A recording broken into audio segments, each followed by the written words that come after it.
How's it going, everybody? Yeah. Episode 52. It's a lot of episodes, to be fair. It's a lot of episodes. Yeah, it's a good pace. It's a good pace. AI Mr. Beast swung by last night. I saw. AI. Nah, Yeah, I think there was a running thing that it was. I think Aiden's chat was just screaming, "It's AI. Mr. Beast is AI." that'd be This pretty isn't funny him, if it was AI. I'd give a fuck. Some like charity set up by like some scammer or something. right? Right. They raised a chunk of change, man. It's a good. It was good. It was great to see on Kick, man. Right, it's good to see Aiden do that. Yeah, no, it's kind of crazy to think about it. That streamers have that much influence to suddenly go, all right, we're pushing this, and then there's like we're talking tens of thousands, millions actually of dollars that gets raised. It's crazy, but that's the world we live in now. How's everyone doing? How's everyone doing? We got Hex Terrier here. We got Levy here. Shark Dack is here. Baby Jess is clocking in. We got Sleepy Pika, Gadappa. We got Mr. Reap. We got Plox. We got Tuo. We got Pokey Chi. We got Big Parky. We got It's Abe. We got Juice. We got Lewis Hoodie. We got Parla. We got Daddy. We got Destro. We got Ozam. We got Average Shad. Cookie guys here. We got Admiral. We got Chiploto. We got Pokey. We got Prime Puzz. Mrs. Reaper. Guys, good to see you all here. We got episode 52 coming up, Andrew. It's going to be amazing, isn't it? Yeah, this one's a good one. This is look, 52 episodes in. We've had some really heavy hitters. I mean, Eddie, you came out of the gate with Jake Lucky. Do you remember the Jake Lucky interview that you did? I mean, it was maybe like 3 or 4 months into Kick. Um, we've had Jake Lucky, we've had Slasher, we've had executives from DreamHack, we've had Jason Lake, the owner of Complexity. Um, we've had Joel out of Meld. Um, look, we've had Nutty. Um, we've had some heavy hitters come on here, and I think Devin Nash is one of those guys. We love all our guests. Don't get me wrong; they all bring something different to the table. But I always love bringing on guests who a have never streamed on Kick, right? Who've never streamed on Kick, but hold a strong opinion because those are the folks that we learn a lot from, right? Um, and then at the end of the day, we end up becoming like associates, saying like hey, like I like what we see Kick doing, and we think that it really helps out the market. And Devin Nash is one of those guys. Devin Nash just loves streaming, and I watch all of Devin Nash's content all the time. And it's been kind of a bummer because the guy hasn't posted in like 7 months on his YouTube where he does more of his long form, like deep dive stuff. Um, but I've been watching Devin Nash for man, at least 6 years, and he's been around since like I'd say 2012. This guy was an executive for esports teams. He was, he created his own influencer marketing firm, which he just recently walked away from, man. So he stepped down literally like I think it was like July 28th. So this is like crazy still fresh. And he founded this company in 2015. So he owns an influencer marketing agency, but he's one of the few execs that just like comes out and tells it how it is. Like, hey man, this is how they do business on YouTube. This is how they do business on Facebook. This is how they do business on Twitch. You know, and I have been reaching out to this guy for at least 7 months to come on to Kick. Um, I'll let him share why it might have taken so long or whatever. But the minute that we saw that he left Novo, I was like, hey man, is this a good time? And he was all over it. He just loves the live streaming industry. One thing that really I loved about him posting why he left is that he just cited ethical differences. And I'm paraphrasing here, but he said like I just want to do more good in the world, right? And I just feel like the direction that the company is taking is not going to allow me to do more good in the world. And I thought, I was like, wow, to just put yourself out there, walk away from your baby, and say that is huge. So he also just put it out there in the tweet like, hey, if Twitch or Kick ever wants to talk with me, I'm here. And I'm like, wow, all right. Yeah, let's do it. Let's talk about the live streaming industry and where it's headed. Um, obviously, he has been very vocal. I don't want to say against Kick. I would just say like, just critical, like, critical development, just like looking at the market as a whole and being like, holy shit, how does Kick fit into this? Like, I'm gonna kick the tires, like I'm gonna punch holes through it. I'm gonna call out things that I see, but it was always like it was always like a one-way street with these things, right? Until you can come on to a Kick Talk like this and just talk it out, it's just a one-way street at that point, right? So anyway, I hope I've done enough justice letting chat know exactly who this guy is, why we're inviting him on, because he knows his stuff like so many of our other guests who know their stuff, but he knows his stuff in more of a like analytical media buyer, influencer, agent, manager type of way. He's more behind the scenes from a corporate standpoint when he does business with platforms. So yeah, man, I know you know who Devin Nash is, and we're just excited about having him on, man. Yeah, I mean, I'm super excited to speak with Devin. Don't think I've ever actually spoken with Devin before, but I do know of him very very well. So very much looking forward to this. Thank you for setting it up. Let's get straight to it. I reckon. Yeah, let me drag him in. Good old Discord. Devin, Hello. hey, what's up? Hey, are you streaming this at the same time? Yeah, is that all right? Yeah, no, that's perfectly fine. Are you streaming on Kick or are you on YouTube or Twitch? On Twitch. Okay, got it. How's it going, Well, Devin? thank you for that. I mean, thank you. It's an honor to be here. No, I'm really looking forward to this. Thank you for coming on. I think when Andrew mentioned you're coming on, I'm like, fuck, this is gonna be sick. It's gonna be awesome. I think we've been talking about like, having the opportunity to have someone like yourself come on for like a long time now. So this is gonna be really exciting, and we're looking forward to. I'm sure there's gonna be some really interesting and exciting questions. Yeah. Hey, just quickly, Devin, we can't see you. I'm very surprised you want me on, to be honest. Devin, we can't see you. Your camera on Discord. If you mind just grabbing that one real quick. Wait, what happened? What's wrong? Yeah, your camera's not up. It's not showing up on our end. Oh, you're right. Let me fix that real quick. Sorry about that. That should be fine. There we go. You've had that same background for a long time now, hey? The real trick is how many times have I switched places? Fair enough. I guess no one fucking knows, yeah. Hey. Oh man, sorry, go ahead. Sorry, Devin, I was gonna say, I've just got like a handful of quick questions for you, and then I was gonna say, like, I'd probably prefer to hand over to you because you got probably all the fun questions, but yeah. So I cut you off. What are you gonna say? Just that it's a huge honor to be here, man. I think you're the real deal. I really looked into you. Had a research team look into everything to get ready for the show. I mean, $81 million to creators, and I think 250,000 gifted subs yourself. Like, I could tell that you have really passion for this industry. So I want to kind of thank you for that first.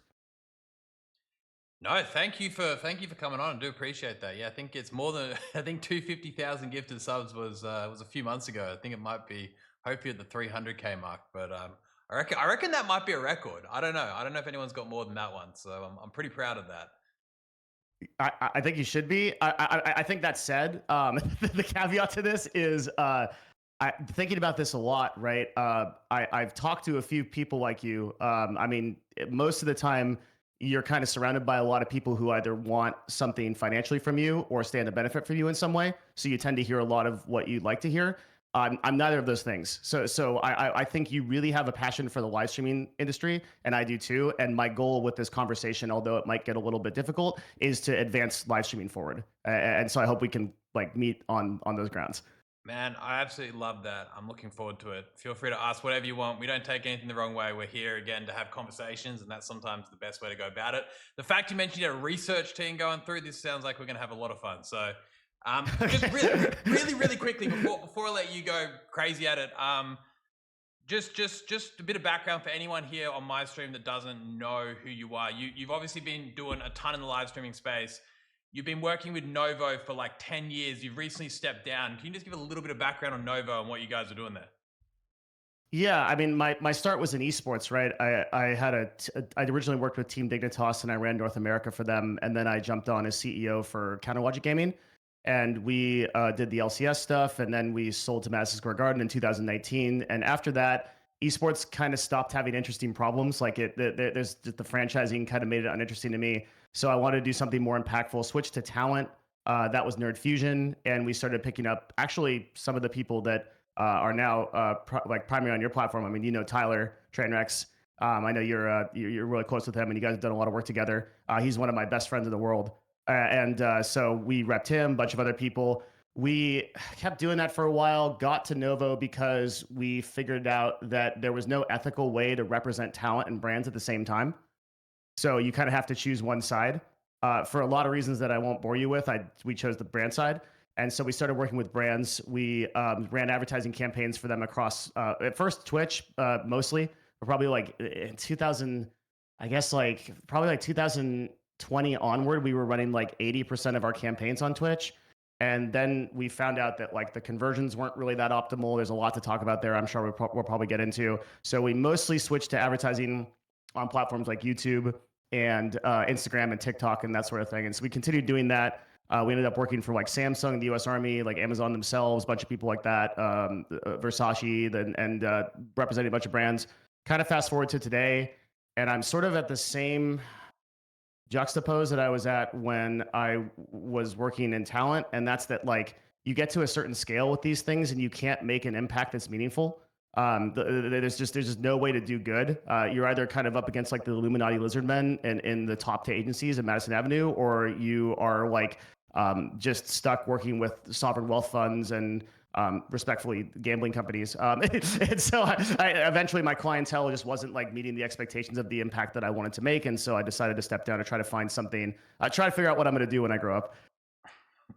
Well, that leads me on to exactly what I was going to ask you next. So after 10 years there, what's next? Do you have anything in mind, or is it an open book?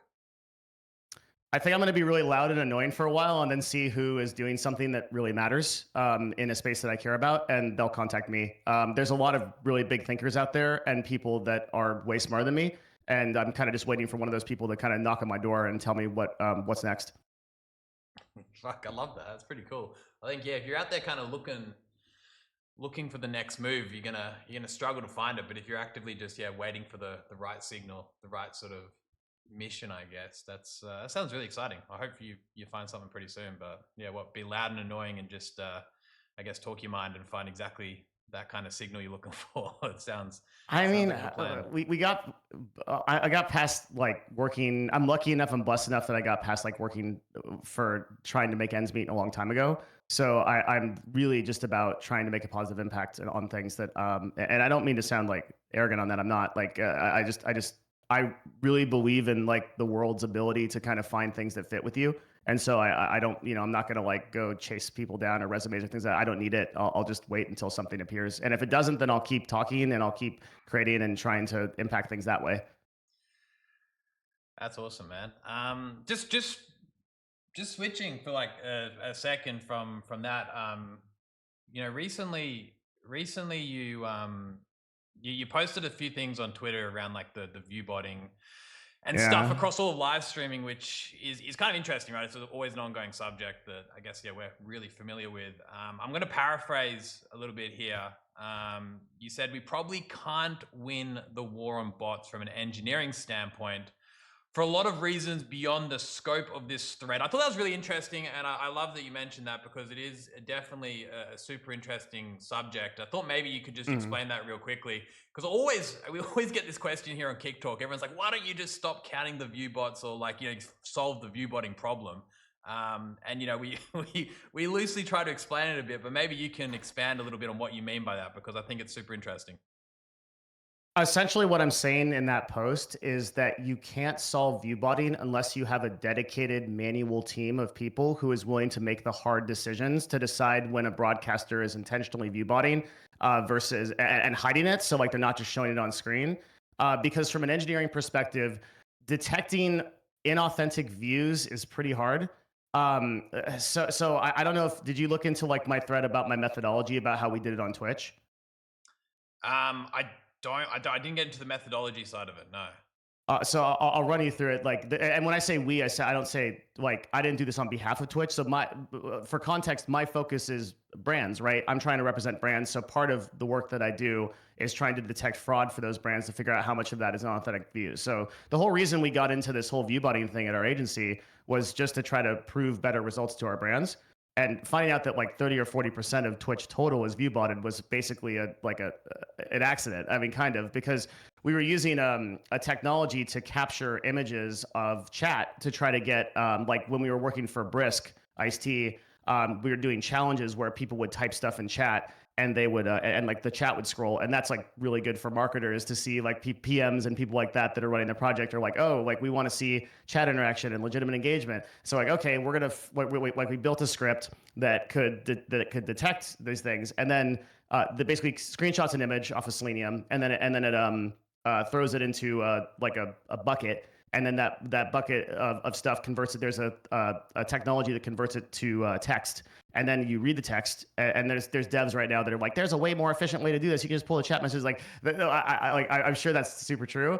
But what we were trying to do was we're doing brand analysis. We're doing a sentiment analysis basically. So what we did for view botting is we expanded that to like about 15,000 channels on Twitch. We just captured the stuff from every single thing, and what we found was it's really easy to detect on some ways, and it's also really hard to detect on the advertiser side. So Clancy was responding to me, kind of subtweeting me yesterday when I said that he said that there are kind of quote systems in place from an engineering perspective to detect inauthentic views. But like I don't know what those systems would be, and like since I was on the Twitch sales side talking to their reps all the time, I never got any idea that there was any of those kind of protections in place. And sorry, this is the long answer, but the short of it is like when you end up at the end of this, you realize that like view botting is both a very obvious problem and a very hard problem to deal with at a platform level. Obvious to us as viewers, you can see if someone's view botting on Twitch or Kick in seconds, right? If you just look at the users, the cross reference against different chats, like it's the same bots everywhere. They're not trying to hide it. They're not very good at it. So some are better than others, but like it's pretty easy. But from a platform perspective, detecting that IP, being able to distinguish that as if they're not on a botnet, if they're not on like a listed AWS like blacklist or something, like it's really hard to detect if it's an inauthentic user versus a normal user from a platform perspective.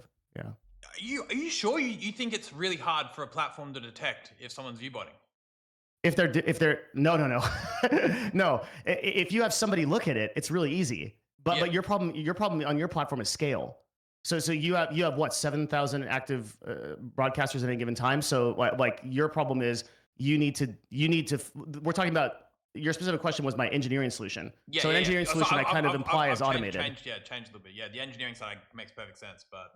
Yeah. So what I'm saying is that this is a very difficult thing to do from an automation perspective, which is the scale that you're concerned with as a platform leader. But as an individual, yeah, if you have a manual team of people doing this, you can see everyone that's view botting in a couple of minutes. And that's kind of why I'm a little bit confused why neither Twitch nor Kick has really implemented a team like that to fix that, because I mean there are people on both platforms that are blatantly view botting. So just I guess question here, and you've hit the nail on the head, right? So from our side right now with view botting, it is it is incredibly easy for the platform to see who's view botting, right? And I'll give you an example, right? Like you go to a normal channel and the first thing you can start with, and this again, I've got to be careful saying too much because we don't want to tell the view botters how we're detecting them. But I understand. Authenticated versus unauthenticated users, very fucking simple, right? Very easy. Some bots are quite smart. They start to log in, right? They've started to do that.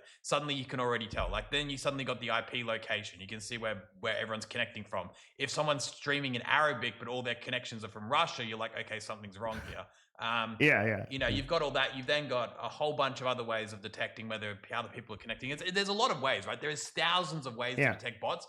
But I guess, the problem is though, the moment you start reflecting what the view count is and telling them instantly whether or not you're counting it, they start to become more sophisticated, right? The moment you give people an instant feedback loop and say, okay, you're a viewer or you're not a viewer, they instantly iterate and they can iterate until the point that basically they're just running 1,000 real browsers, right? So it's a bit of this struggle where you have to you've got to, the platform can basically know what's happening in the background, but they can't tell the streamers exactly what they know. That's the problem typically. So that's why you've got this issue where viewbotting just kind of exists, right? With that being said, there's other measures that we take in place, such as how we can sort of, reduce that. But what really interested me though is you mentioning this manual solution. How would that look like? And how would you prevent people from like accidentally like getting banned or becoming like collateral damage or whatever because someone is say attacking them or whatever? Like how would you make that distinction versus intentional versus non-intentional viewbotting? I mean, at the very least, you can start with the people that are openly admitting it, right? So, like in Twitch's case, you can just look at Ray J. In your case, you can look at Neon or Fuzi, any of those people that have like literally just said they're viewbotting. Like we can start there, right? But you can also look at those statistics, like if you look at somebody like Neon, for example, and I don't have to like do names or things like that if you don't want me to, because I know you're in a position as a CEO that you can't like comment on this other way. I'm not asking you to, but if you look at a person like that and you compare them to somebody that has like 200 active viewers, this dude has 190 words per minute going in his channel versus a person with 300 viewers. That's at 24,000 viewers, right? This dude, this other dude has 300 viewers in his channel and he's at 200 words per minute, the same amount. Or you can look at the number one kick broadcaster for the last week, right? Maherko, who has 40,000 CCVs in July. This is 2 days ago, and he has 19 messages per minute. I mean, these are blatantly botted channels, right? So like the first thing you have to decide as a platform leader is like, do I want to acknowledge this and enforce this, knowing that you may get false positives and you may knock these people out, and it may not be them, right, that are doing it. And I think Dan Clancy is running the same calculus over at Twitch right now for a lot of his major streamers.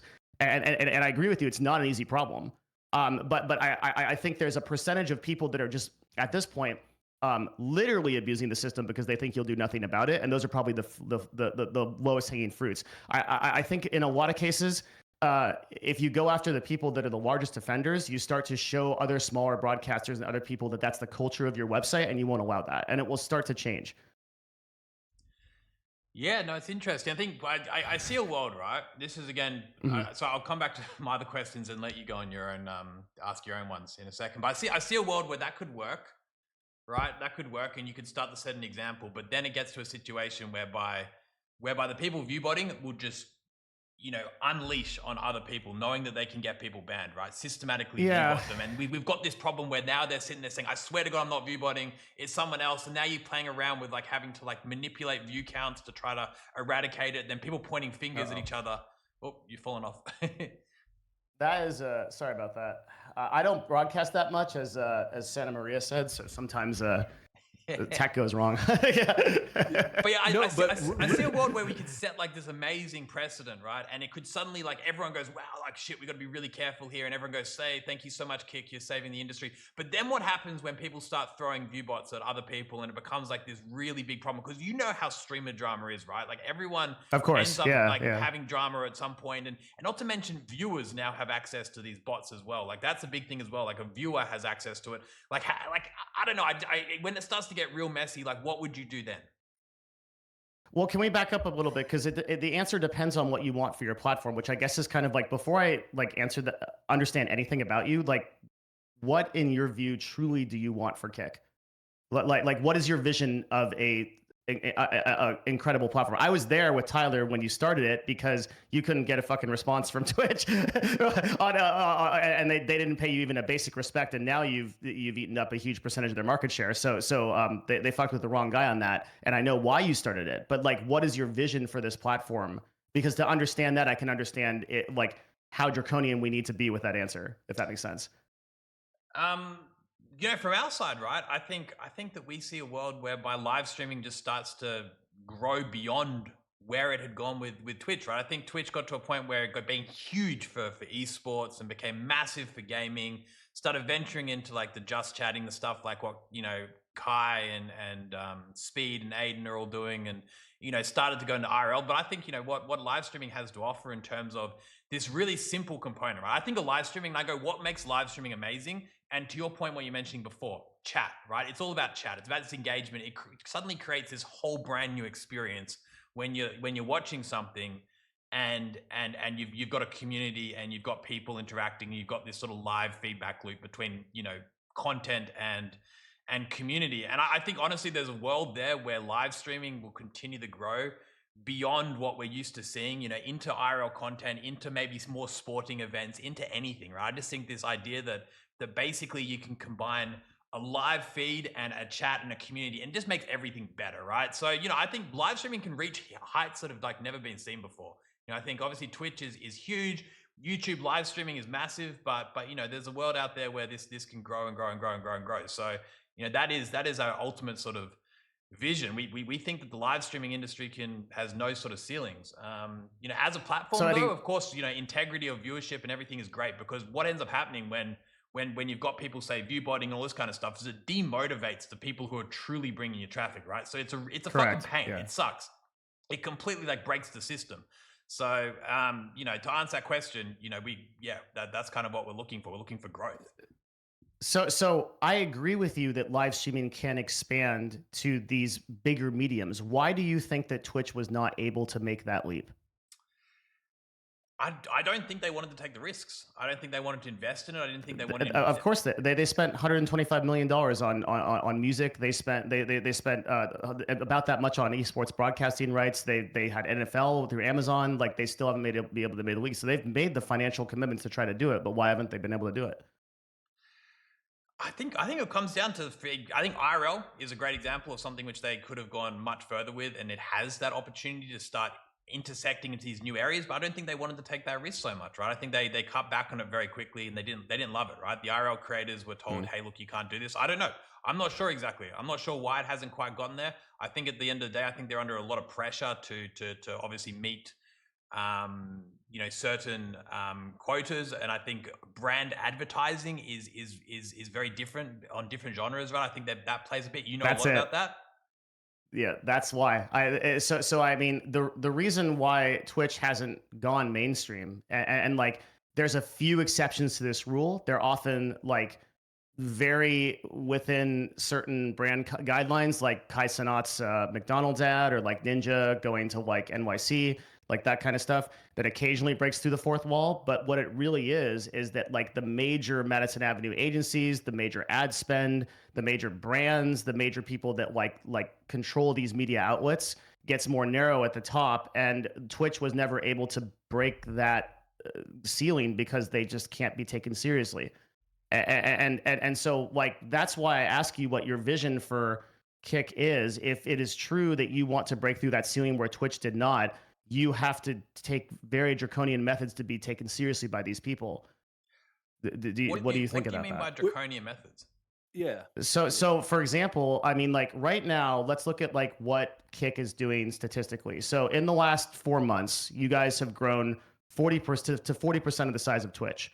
You have 900,000 CCVs on average, but you only have 5,000 live streamers versus Kick having versus Twitch having 90,000. You're using streams charts, right? Yeah. The API endpoint they're using for live channels needs to be updated. The average channel is about 14,000. Okay, say it's 14,000. We'll go with that number. Yeah, we'll go 14,000. But yeah. Because I'm pulling from Twitch directly for their API, so I know that number is right. But like, let's say it's 14,000 live active channels versus 90,000 active channels average on both, right? how can you have 40%? Basically, the streamer ratio on that for Twitch, you'd have about one streamer for every 25 viewers, but on Kick, you'd have 180 viewers for every one streamer. How is that possible? Right? There's no there's no way that can possibly happen unless a large majority of those views are inauthentic.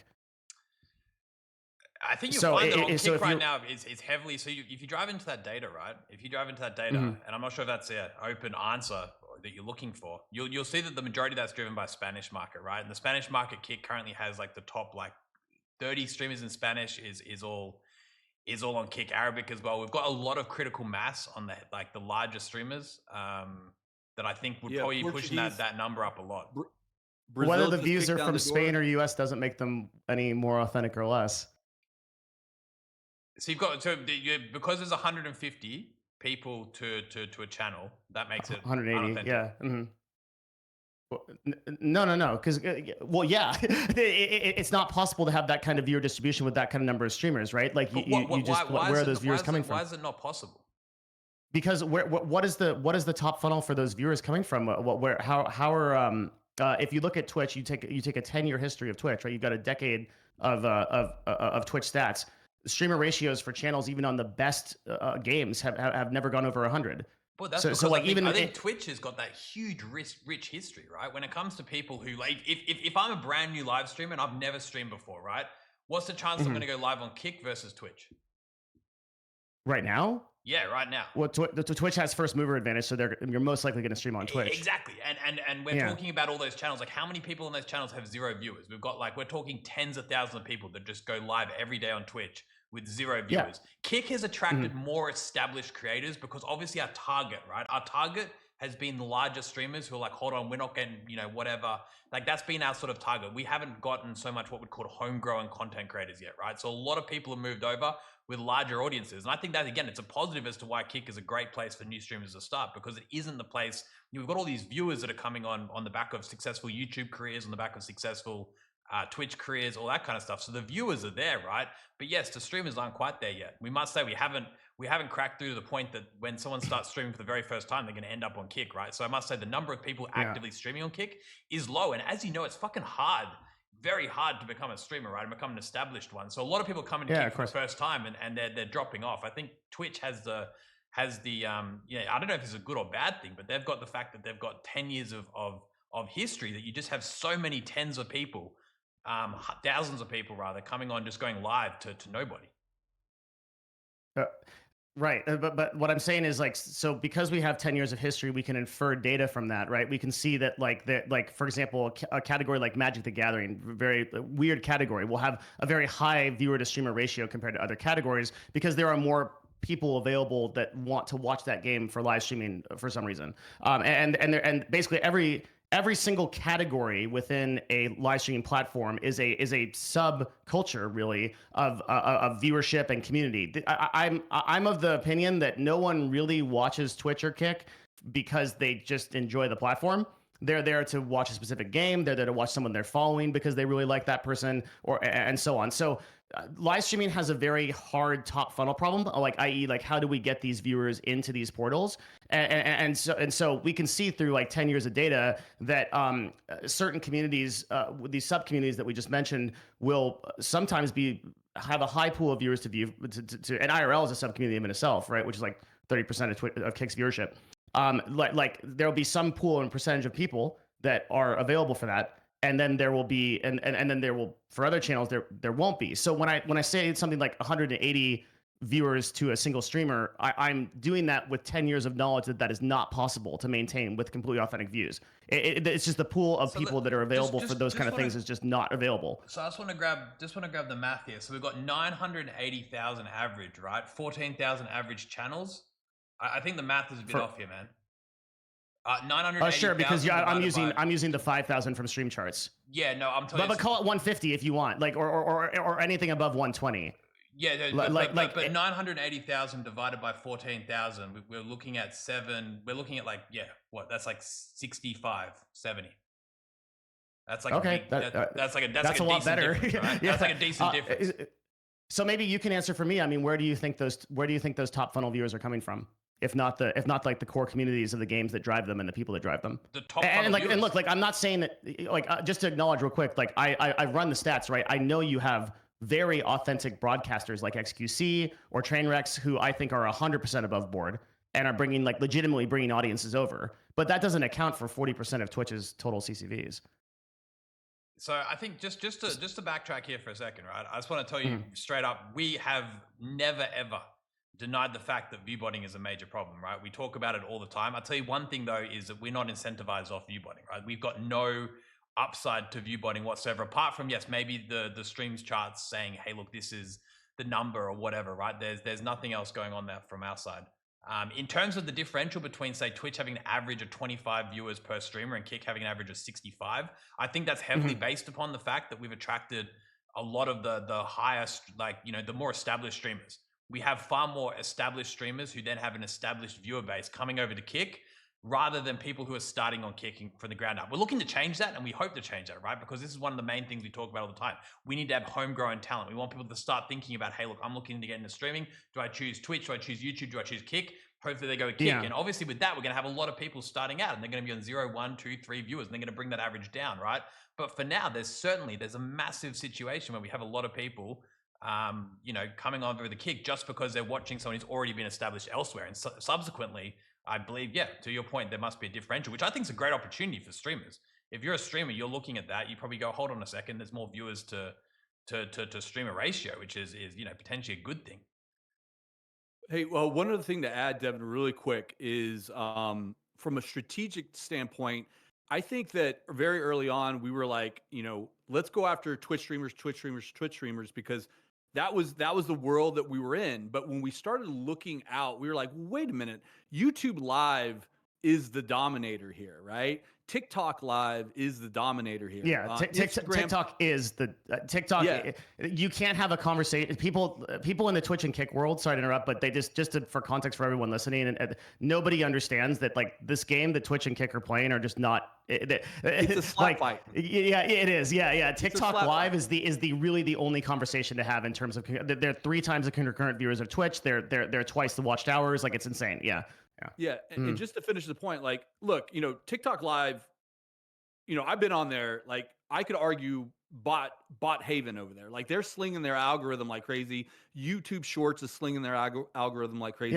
My point in saying this is that we have strategically gone after other talent that are non-Twitch endemic, because we have found that there is this Stockholm syndrome when you try to negotiate with a Twitch creator. Like, they have this affinity. It's like trying to talk someone out of their first love, right? And saying, I've negotiated a lot of these deals, and I know what you're talking about. Yeah, so it's like when you show them the numbers, you're like, why would you stream on this platform versus this platform? It's absolutely bonkers. What we have found is that when we talk with Instagram creators, TikTok creators, YouTube Live creators, or YouTubers who've never thought about live streaming, they start to come over to Kick for 2 reasons. It's fresh for them, right? And then the second thing is they can be completely themselves, like authentically, because our TOS treats people like an adult. What they have found is like, I can paint my full canvas here, and then I can take this footage and edit it for other platforms and not have to water down my content. So that's another area that we're really concentrating in, is we're kind of like, all right, we've gone down the Twitch road. Let's go down these other paths that have really great creators with amazing audiences. I understand, and for what it's worth, if I was on your marketing team, I wouldn't be targeting anybody from Twitch. Like you said correctly and intelligently, the pre-established notions that those people have that are coming over, the expectations they have, the precedent that was set by platforms like Mixer and YouTube in acquiring people for multi-million-dollar deals makes that untenable. Plus, I think you can do better getting conversions off of TikTok and Instagram anyway. Like, I think those people are going to convert audiences better over, and they're not going to come with all, like, and that's why I don't like respect, like, in respect to your platform, I don't like tying the conversation to Twitch every single time. You guys are your own entity now. You've deserved that, right? And so I think we can have a conversation about Kick outside of Twitch, which is why I'm not, like, really referencing those two things in junction here, right? But that said, I think if you are going to stand alone as a platform, I think one of the big reasons I'm here today is to kind of figure out what your plan is to do that. Because um, I guess Slasher died against you in 2024, Eddie, for bringing for going this point. But I don't see how Kick in the long term survives without the vehicle of stake and the LTVs of those users. I mean, supporting the platform financially. So how do you like what's your plan for profitability for Kick? Like, how does it get, or is there a plan? Like how does it get there? Yeah, so I guess we get asked about plans for profitability all the time, right? And I think it's a boring question. We're coming up to year 3 now, so at this point we're going, okay, we need to start looking towards that. I think the answer is always advertising, right? The answer is advertising, but is what shape and what form of advertising that's going to be. And the thesis here, the theory is that advertising on live streaming can be very effective. And I think you've been part of some incredible campaigns. You've done some campaigns for agencies out there over these years, I'm sure, where you've managed to have incredible conversion rates, utilizing live streaming to achieve what would normally be impossible on any other medium, right? It can work incredibly well. So I think there's an opportunity there to utilize advertising, utilizing the power that live streaming has in culture to advertise products that have, in a way that can really resonate with consumers and achieve, acquisition that otherwise wouldn't be achievable. And that's what we're making a bet on. We're making a bet on the fact that live streaming is very good at converting people when done correctly. I think if you chuck, 180 seconds of ads at someone, you're probably not going to get that much conversion. But if you go ahead and you integrate your ads in a seamless way, in a smart way, I think there's a very, very strong way in which you can get a return on investment. Again,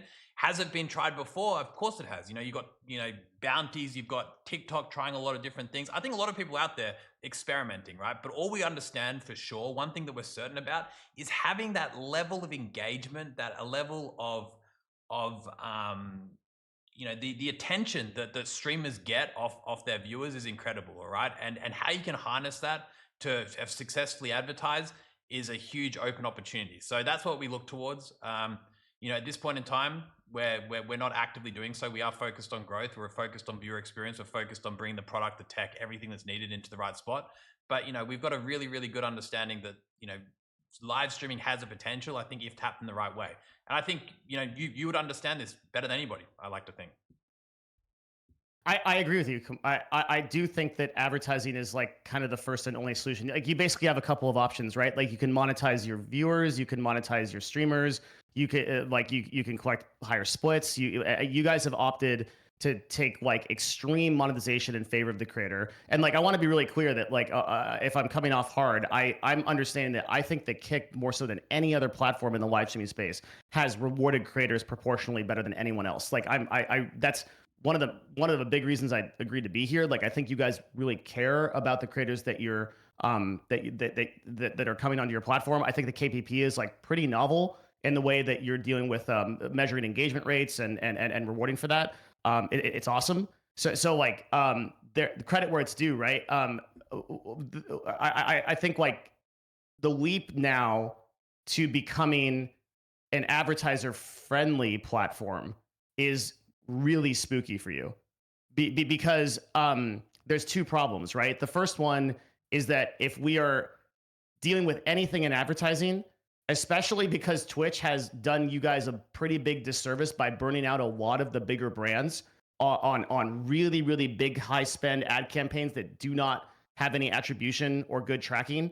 And I cannot tell you how many dozens of brands that they've knocked out of the space that I've personally talked to, campaigns that we've run ourselves, that our rep was on the line because our conversions were, when we didn't know as well what was happening.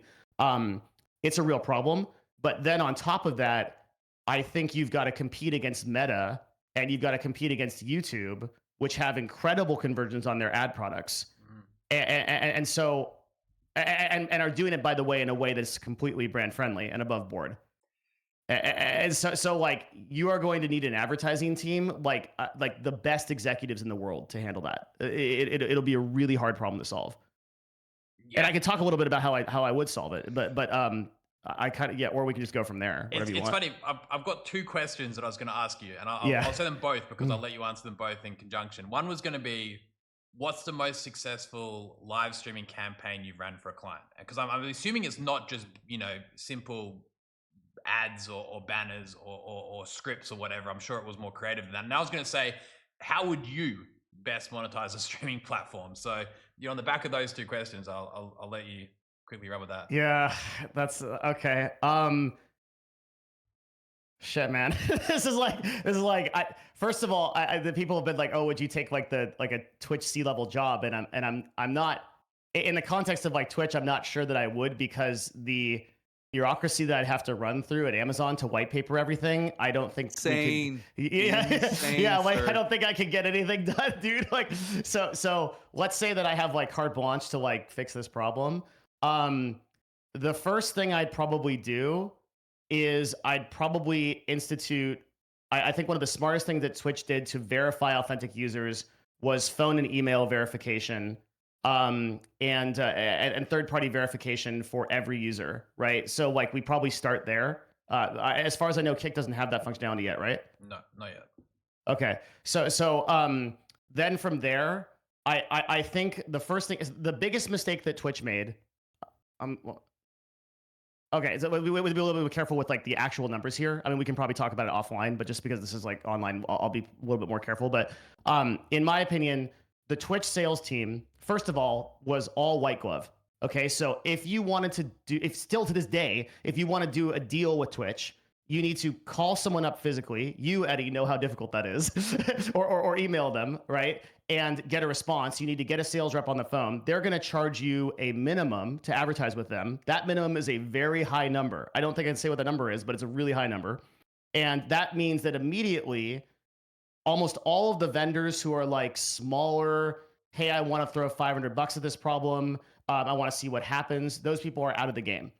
And so Meta and Google really excelled, and Google does $30 billion of advertising revenue a quarter because they allow people with $10 to run a campaign. They allow people with $10 million to run a campaign, and you can get pretty consistent. You can expect pretty consistent results off of keyword marketing based on whatever you spend. It's just a ratio to like your cost per click it just has to be lower. Your cost per acquisition of customer essentially has to be lower than whatever the margin is of the product that you're selling or service, right? So in the exact same way, if you want to build a solution into an for Kick, you need to have a platform that is fairly automated in its onboarding of vendors.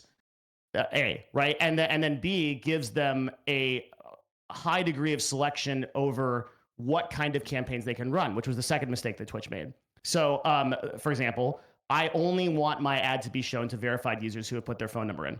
Or I only want my ad to be shown to people in the following categories.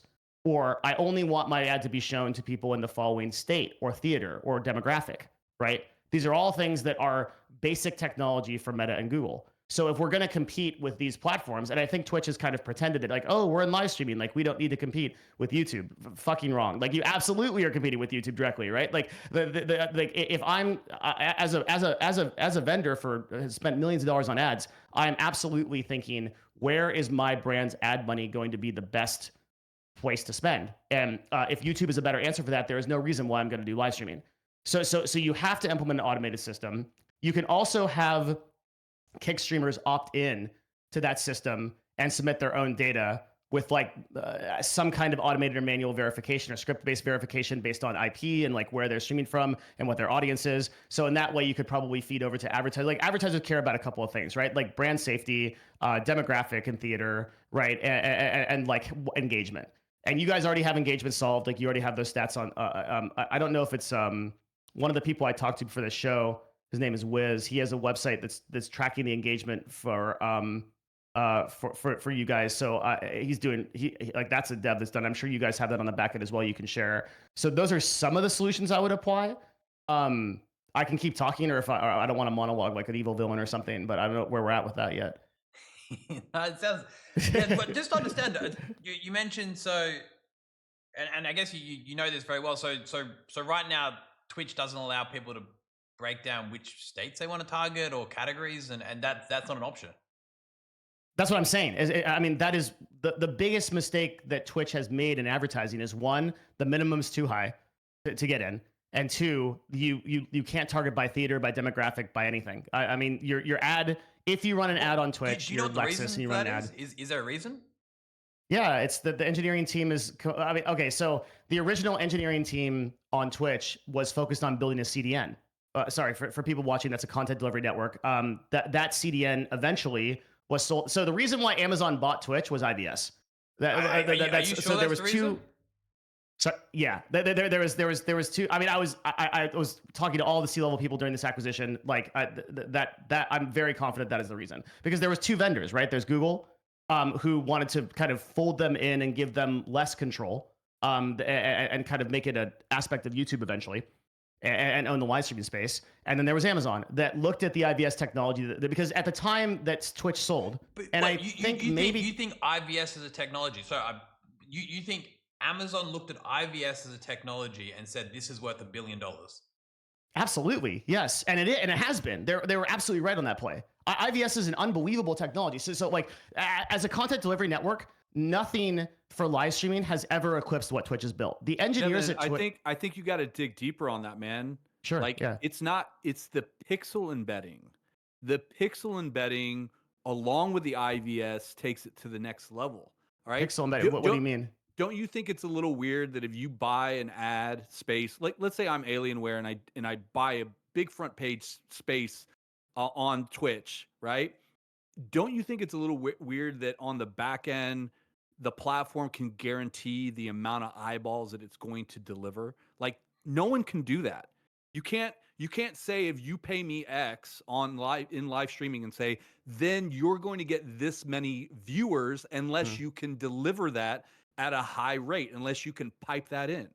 Hold on. So I think we're yeah. Let's clarify here. I'm making a very firm statement that Amazon doesn't care about like Twitch as a medium.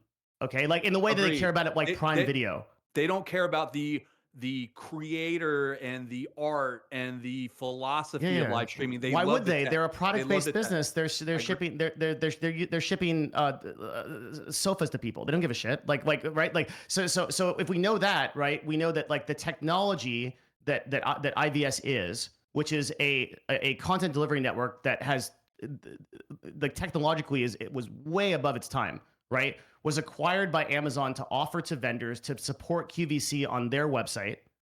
And that's why they bought it. Yeah, and it's absolutely worth $1 billion. I mean, if you don't believe me, look at the building. Are you sure that because IVS was doing the content delivery themselves as well, or they were using AWS? No, IVS is the CDN. So the CDN that IVS was sold as a full product to Amazon. And that now is the product that you are literally using to host your servers, correct? Like if Amazon servers, right? Like they were using if you don't Amazon believe data transfer. that they were IVS is encoding, and weren't they? Or wait, sorry, they were doing the content delivery themselves. Who was? IVS or the original Twitch, whatever you call IVS before it was called IVS.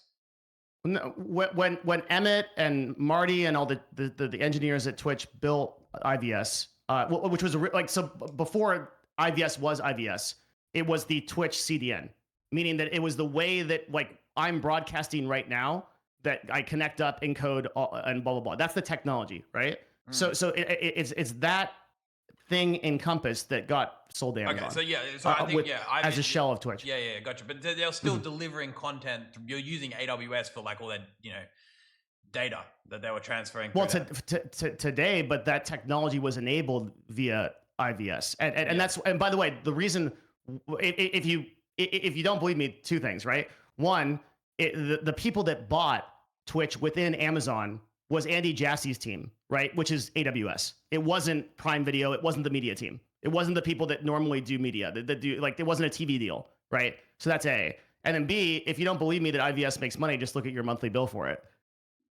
Yeah, no, IVS is incredible. IVS is absolutely incredible, right? And the fact it was it's awesome. Yeah, it's absolutely worth $1 billion. The story behind it, right? And the people involved with it, we know who they are. And they're incredibly smart people. Some of the smartest people I've ever met, honestly. So yeah, no, I completely understand. But yeah, I guess I've heard a couple of different stories around the reason Twitch was originally bought. But yeah, I guess what the technology, of course, is incredibly important. I guess. Yeah. So that like kind of, I forgot we were on a really important point before that. I mean, I guess this is also like an important point, but like it kind of leads to, and I totally agree with that as a technological buy. I didn't understand it when Amazon bought it. I was like, oh, maybe Amazon wants this as like a media play. Maybe at the time, one of my good friends who invented Prime Video and was kind of running Twitch with Emmett. I really, he's creator first. His name's Ethan. Their team initially looked like they were really interested in building Twitch out to be like an actual like creator first platform, and that they were focused on being like creator first. But like the top brass in AWS just doesn't have that vision for Twitch. And now I understand why. And I kind of agree. Like from a I don't like it because I want live streaming to succeed, but from a macro business standpoint, I understand why Amazon doesn't really care about the media side of Twitch, like the creators, the users, and like the front facing like thing that you see when you go to twitch.tv. That can be a really hard pill for a lot of people to swallow, but that's the state of things. The only people that really care about live streaming in the space right now, given that like Caffeine's went down under with the $120 million investment, like Mixer's dead, things like that, are probably you personally, because I know you personally have a passion for it, and probably your team does by extension, and YouTube Live legitimately does. As much as they face criticism, they have their own team within YouTube that is 100% focused on making that product great. So we got a little bit sidetracked there. We're talking about the advertising side. Okay. And then we said basically all the great engineers are on IVS, I guess, is what you were mentioning. Okay, so you brought me back. Yeah, thank you. So understanding that, because you asked a question, you said why is it that Twitch has never built out that advertising system? So the answer is because the engineers that grew on Twitch, Emmett from the original CEO of Twitch and the founder for a long time, these guys literally built this platform from the ground up to be the best content delivery network in the world, and they succeeded at that. Like live streaming has never had that kind of technology. They did what they set out to do, and they sold the product that they built, right? But at the same time, they didn't care about advertising. They didn't care about monetizing it. They're engineers first and foremost, and those guys are not marketers. They're not advertisers. Like the kind of like Silicon Valley approach of like build the product and figure it out was like move fast and break things. We'll figure out how to do that later. And then later never came, and the company started overhiring, got too much money with the Amazon acquisition, and it was impossible to do anything. But that's why they've never built that system. Yeah, okay. So as an advertiser, you basically are stuck with just advertised, I assume, it's language, horrible, and that's it. That's all you can decipher. Have you talked to like any of the agencies or like vendors that have had an advertising experience with Twitch? Right, like that have gone on and run an ad? No, we've never really heard much. It is physically depressing, brother. You literally jump on a phone call with like a middle level PM that's like, yeah, what do you want to do? Okay, well, our minimum spend is like this, and then they give you a really big number, and you're like, great. So now I've got to go back to my brand, which, by the way, every single ad spend on a live streaming platform in 2025 is still going to be an experimental ad spend, right?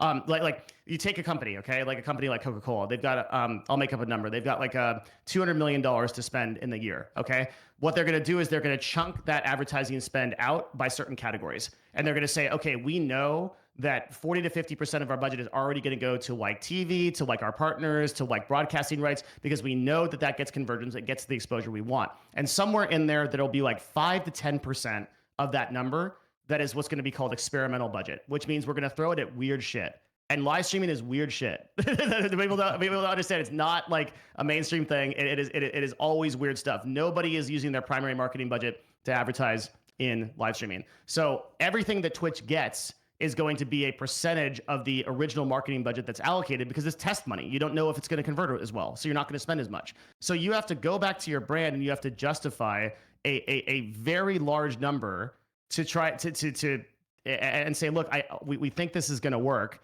And then the brand says, okay. And then you run that against Twitch. You have no demographics. You have no idea, no attribution. So you have no idea if your stuff even converted. You have a general idea of impressions, but it's like the same type of idea you have on advertising on like X. It's like, oh, you got 100,000 impressions. It's like, okay, then the fuck what? Like, what? And so how am I supposed to go? Like, normally, like we're used to at an agency, we're going to go back to our brand with a PDF. Here's how we converted. Here was your cost per click. Here was the people that clicked through. Here's the influencer campaigns we did and how they did and like their stats and things like that. Like if you do an advertising campaign on Twitch, you're $250,000 or $500,000 in the hole, and you have none of that. You just have some general number of impressions. Like, and so everyone's surprised, like, oh, why are these vendors never picking back up and live streaming?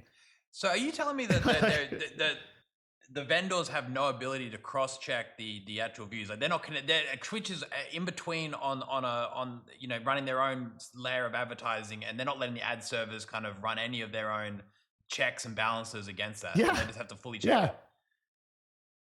Yeah. It's all run backend by Twitch, and that's why it has to be white labeled for every single one. I mean, did they fall back to any ad servers ever, or no? Recently, they have. Yeah. So once so when they fall back to the ad servers, of course, the ad servers would have their own requirements to obviously verify views, or are they again going in blind? Yeah, well, if you do third party, so I'm gonna be totally honest with you, Eddie. I can talk to some people that have run third party campaign. Magnate is the ad server I think that they use on Twitch, right? Yeah, Magnate. Yeah. So like I can talk to some vendors that have done that. I've never done that because I literally think that was going to be such dog shit CPMs that I didn't even touch it, to be 100% honest with you. But I can get that answer for you. Like I know the people that have run that. I would suspect that that the reason why those brands dropped off.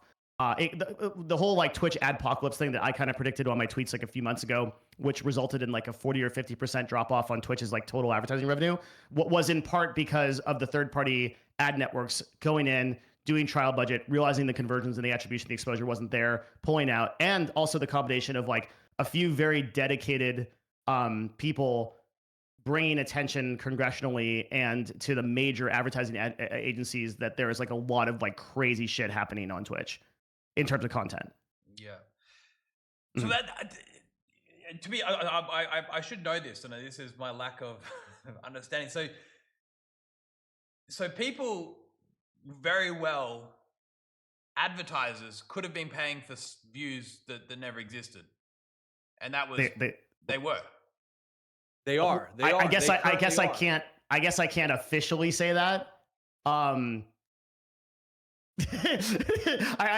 mean, look, like that sounds crazy. I always assumed, again, this is me coming in naively, that there was a level of control that you handed advertisers to verify their own views, right? And, again, connecting to an ad server, how? They've got their own data they can run to verify whether they accept that as a view or not, right? Like that's how, again, when we've looked into opportunities here to run sort of ads and how that can end up working, that's something which is quite common for the people selling the ads to be able to cross-verify and have access to the data and how they serve the ad and how that's embedded over the player and all that kind of stuff, which kind of allows this shared understanding, and you can go back and forth and debate over what's a view and whatever. But anyway, you're basically telling me that doesn't exist. So therefore, like if Neon or whoever you mentioned before, Maherko or this guy or that guy has 70,000 viewers, they're selling 70,000 impressions. I mean, Twitch maintains, the official party line on that is that Twitch maintains, as recently as yesterday when Dan Clancy tweeted that there is systems in place to detect inauthentic views and not count those as ad plays. I responded to Dan saying that I was a Twitch vendor for multiple years. We've run literally millions of dollars through the platform. I've talked to multiple sales reps about this. I've asked that question to them. And the answer that I get is two things. I don't know, or let me escalate that to somebody and I'll get back to you. And I never get an email again, or I never get a call again. That's if that system exists, because I want to be very careful of what I say here, right? Like, if that system exists, that's in terms of, and I can probably tell you a lot more offline about this, but if that system exists in terms of inauthentic ad detection, it is unknown to me or any ad vendor that I've ever worked with. Yeah, wow, okay, that's crazy. I guess, just to paint a different story, like internally, like Andrew, you can vouch for this, right? We often talk about like what people's real view count is, right? Or what their real viewers is. It's just like, we're just like, this is their real view count. Like we know for a fact view problem's a problem, right? Like we know that this person's on this view count, this person's on that. Yeah, there's no fucking denying it, right? But you're telling me that that's kind of like, I guess, in a situation whereby it's probably gone on so long that it's just something that can't even be openly discussed at this point. Well, it comes full circle. It's that like the original reason why I asked you like, what is your vision for Kick, is because like if the reason why Twitch really didn't break that ceiling was we're kind of encompassing the issue here, right? Is that like at a certain point, you need to have like for Google to break through the ceiling of like, okay, YouTube is kind of a joke platform that advertisers are not going to run ads on. And for a long time, I think people have forgotten that YouTube really struggled. Like, right? It's like first it didn't do anything, and the advertisers said, "Hey, like this. There's crazy content on here. There's nude people. There's racism. There's terrorism. You got to stop that." So then YouTube overcorrected, and the mother brain started slaying everybody, right? And then they had to correct on that, and they've gone through like tons of iterations of the matrix to try to create what they have today, and they've gone through more pain to do that. But the end result is you can get green, yellow, red stoplight technology that shows, okay, this is content we can serve ads on, this is content we can serve some ads on, and this is content that we can serve no ads on. And for some reason, the live streaming platforms think they can skip this pain. You can't. If you want to build a platform that is going to be that is going to invite advertisers and create scale at the level you need to make a profitable platform like YouTube, you have to go through those growing pains, and you have to have executives that are smart enough and willing enough to run that scary stuff. Like I really believe that. So what, basically we just end up in a situation where we're just doubling down with exactly the same technology, the same systems, and just sell more, run more ads. And it was never about innovating and trying to achieve like, how do we actually fix the system? It was just like, yeah, you're telling me that the situation there and what you would correct given the right opportunity is innovate tech first, start to actually understand like, hold on, this is how we serve the correct ads to the right people. We empower the companies to be able to actually be able to work with it. That's your main area of making a platform, you know, ideally profitable. The system's not broken. YouTube is the best ad platform in the world. Like they've done everything right. The majority of creators on YouTube can expect to earn consistent CPMs across category. I can tell you reliably that a person that does gaming content on YouTube is going to make between $6 to $8 CPM. A person that's going to make that does business and finance content on YouTube is going to make between $20 and $25 CPM. And we know that because YouTube has successfully been able to charge enough vendors consistent pricing and get enough results through their automated system that they can drive people in. So what that's done, in my opinion, is created the best ecosystem for creators available. Like if you like. And look, like in the actual process of building this system, you could innovate and do it better. I think you particularly, Eddie, because you are on top of something that you can run very fast. You are the only person in this industry that can that the buck stops with you, literally, right? So you don't have an overarching sovereign wealth fund running your shit. You don't have anybody telling you what to do. You're Bruce Wayne. You're Batman 2.0. Like you can do all this yourself. So if you run a team lean and they build this, it's going to be awesome, and it's going to be faster because it's not going to be under the bureaucracy that those two aforementioned companies had to go through to run the same problem. It's not going to be the same result. It's going to end up something completely different, but it is the methodology you have to use if you want to create a healthy ecosystem for creators and you want to build an advertising platform that makes sense and actually breaks through that ceiling to these mainstream people. There's no big brother here, man. I know that. Yeah, I mean that's both a that's both a blessing and a curse, I think. No, I think it's it comes with a lot of opportunity, but definitely definitely things can go wrong very quickly. But I like to think we've got a good grip. We're learning the hard way. That's the must say. In live streaming, there's certainly no cheap mistakes. That's for sure. Every learning comes at an incredible cost. But I guess the great thing is, right, so that's what we're building out right now, and we've been working on this now for a while, is our advertising platform. And you know what you've mentioned in terms of features, in terms of opportunity of how it's going to run, is like, I must say, like the things we scoped out at the very beginning, right? I'm sure you could go as deep as writing probably 100 pages on how you'd build out an advertising platform and every single feature you want for. But the fact that you're mentioning, and again, I had no idea that you know, if we're talking about, you know, Twitch in this example, they never even allowed for basic, you know, understanding different audiences and serving in different categories and choosing, you know, all that kind of very much what you'd almost take as being a given in today's world. It's setting the bar pretty low for us. And again, if we're coming back to the simple and always the very consistent arguments, everyone comes at us, they're like, Kick, what are you guys doing? You're crazy. Like, you can't do this, you can't do this, you can't do this, because we always do. And to your point before, we get compared to Twitch. And everything we do, we get compared to Twitch. And that's fine. I get it. Of course, Kick looks like fucking Twitch. It's almost a carbon copy. And we're very much heavily on top of that demographic, and that's where we are positioned to begin with. But, you know, to that point, right, it sounds like the inefficiencies and the reasons for lack of profitability probably stem from something else than the fact that the whole entire system is broken. You know, again, if YouTube can pull it off and they can get past what happened in, I guess, 2018, 2017, when they lost like every single person on the platform and all that kind of stuff in terms of advertising. Yeah, live streaming I guess can do the same. I guess live streaming though on the end of the day though is far more costly than VOD. So it's a different game, but yeah, but the engagement makes up for it. You said that yourself. Yes, it's more costly, but you should be able to raise CPMs proportional to that because your engagement and your conversions on your ads are going to be better. Yeah, no, I completely agree. Yeah. I completely agree. I think that is the thesis we have, right? That's the big bet we're making.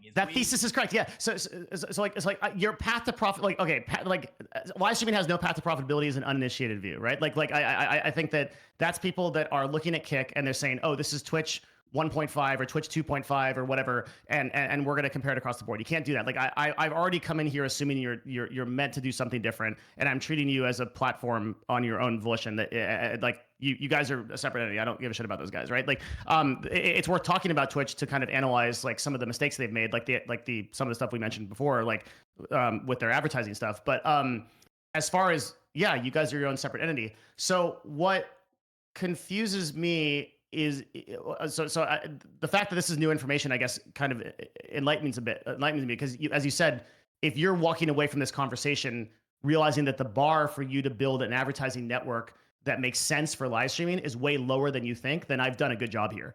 Because I think that it would, in 6 months, you could build out a team that did advertising better than Twitch. But by virtue of the fact that they haven't focused on this problem and they've had 10 years to do it. And you might be like, oh, that's crazy. Like there's what now 500, there was 5,000 employees at Twitch but they dropped the staff by a lot. So let's say that there's 2,000 now. I checked Glassdoor or something.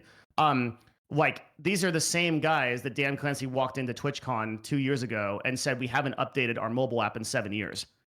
Right. So like that was how he opened his talk at TwitchCon. So like, believe that these guys are not focused on an advertising solution, and if you walk away assuming that you can fix that problem better than them, then I've done a good job here because you can.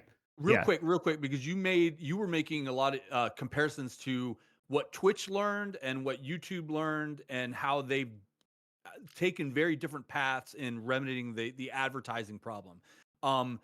What do you think YouTube did better than Twitch in terms of building out, because they both were dipped in the same fire, right? They both went through the same things. We're going through the same things. The adpocalypse, I think like 6 months ago, Twitch was experiencing their adpocalypse.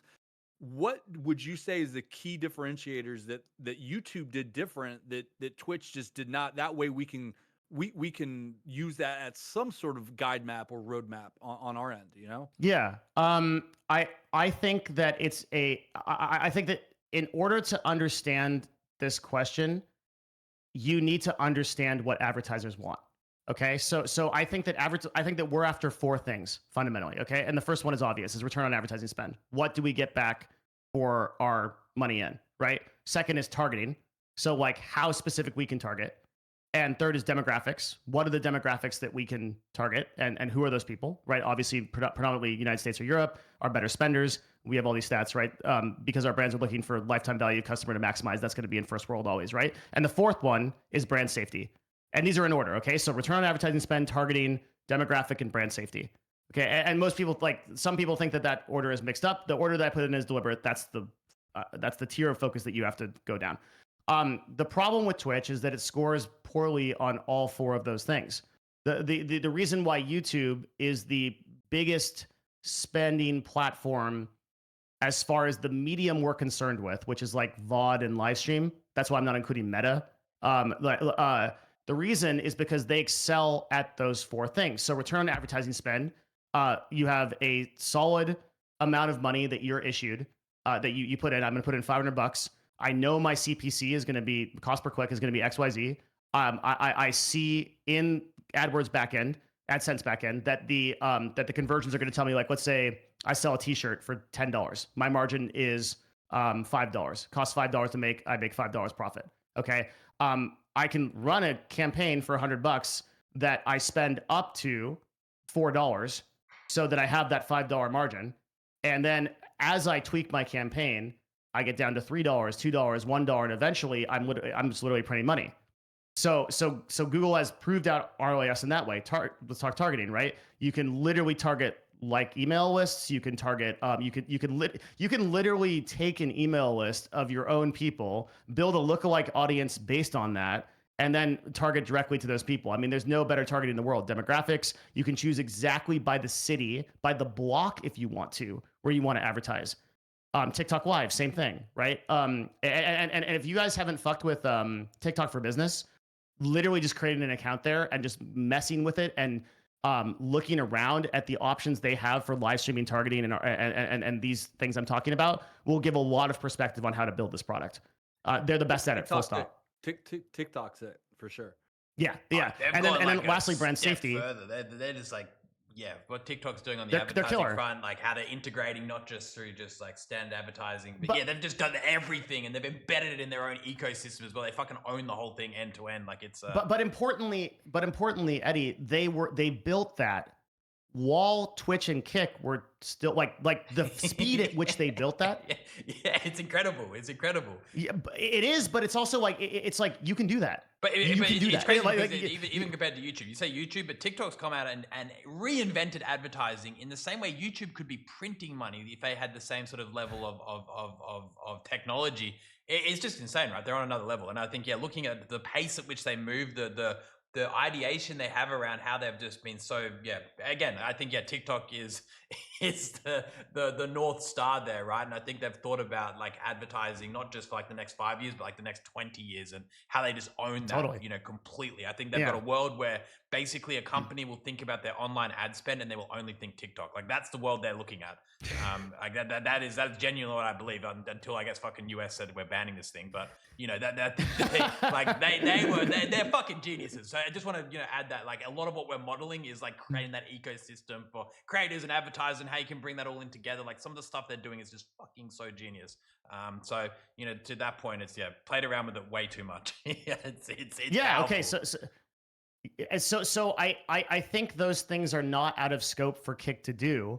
But I think you have a two-sided problem. You have a technology problem, which is that you've got to address everything we've talked about and build that system. It looks like you're doing that. And then you have a cultural problem, which is that to some extent you need to convince creators and the people that are potentially going to be creators on your platform that they have an even level shot at becoming a successful KPP partner, right?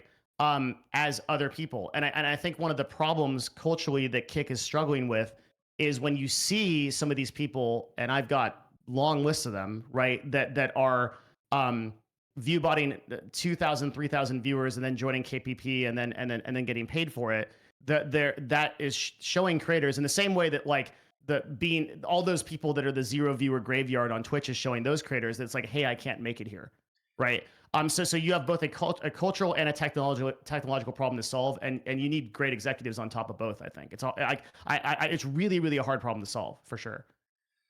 Yeah, and I think that cultural one's going to be difficult to change, and I think that's also the same for any new platform, right? I think, you know, again, we use TikTok as this amazing example, but I think TikTok had a cultural sort of, you know, change that had to come over. I think for a long time, no one would even want to say they were using TikTok. They were like, it was embarrassing, right? It was seen as this place kids went to run, you know, but now it's just become, it's completely overturned that, right? I think obviously the same with Twitch when it was first around, you know, it is difficult. I think you have to go through those, you know, you have to prove that you're here for the long run and you have to slowly make inroads. But just to your point before, you mentioned like, hey, look, people getting on KPP and botting 3,000 viewers and getting paid for it. I think, you know, that's the one thing, again, I'll challenge this, but I think I can challenge this because we can be very open about it, right?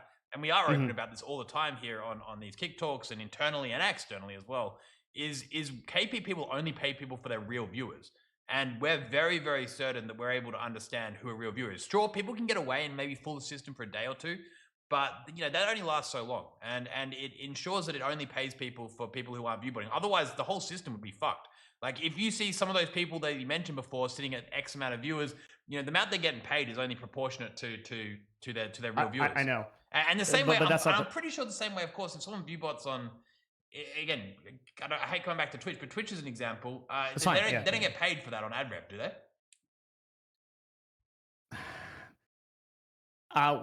Like offline question. Yeah, there's a lot of stuff to go over there.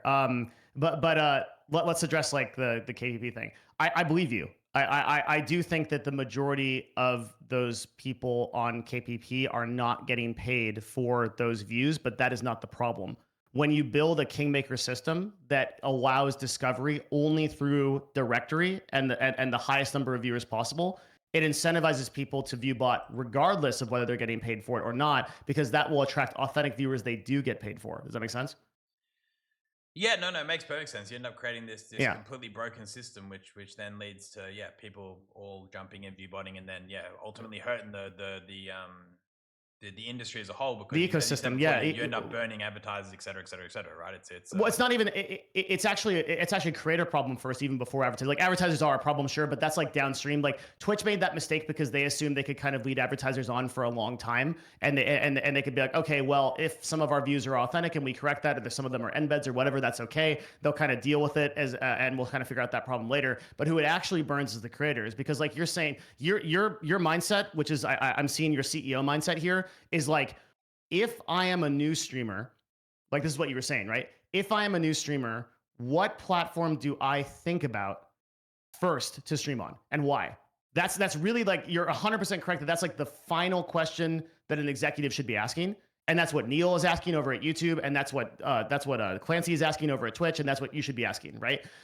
So part of that, and you've already solved part of that calculus, which is like, hey, 95% splits. How about that? Like $4.74 on every sub. Like, okay, like that's a very compelling reason to start on Kick, right? So like the thing culturally that is stopping people from streaming on Kick, and this is where I'll be like really frank with you, is I don't think that a lot of creators come to this platform.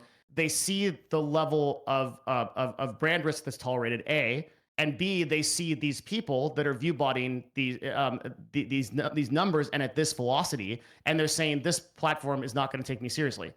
There's no way that I can succeed here because unless I game the system, because everybody is gaming the system. But would you say that you would believe, again coming back to this idea of choosing, I'm going to go to YouTube, I'm going to go to TikTok, I'm going to go to Kick, I'm going to go to Twitch, whatever. They're not asking the same question there. Are you saying that we're below on that front?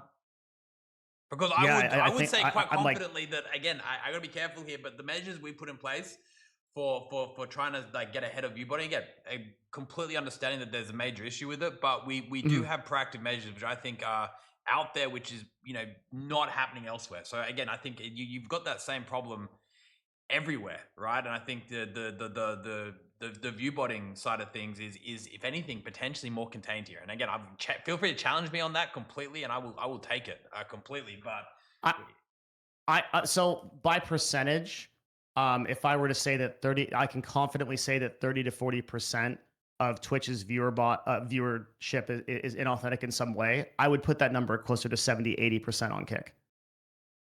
Straight up. Right. Okay. No. Well, again, we've got an understanding about what the numbers are, where the real numbers are. Again, it's a large proportion, but 70 to 80%, I think you'll find is far too high.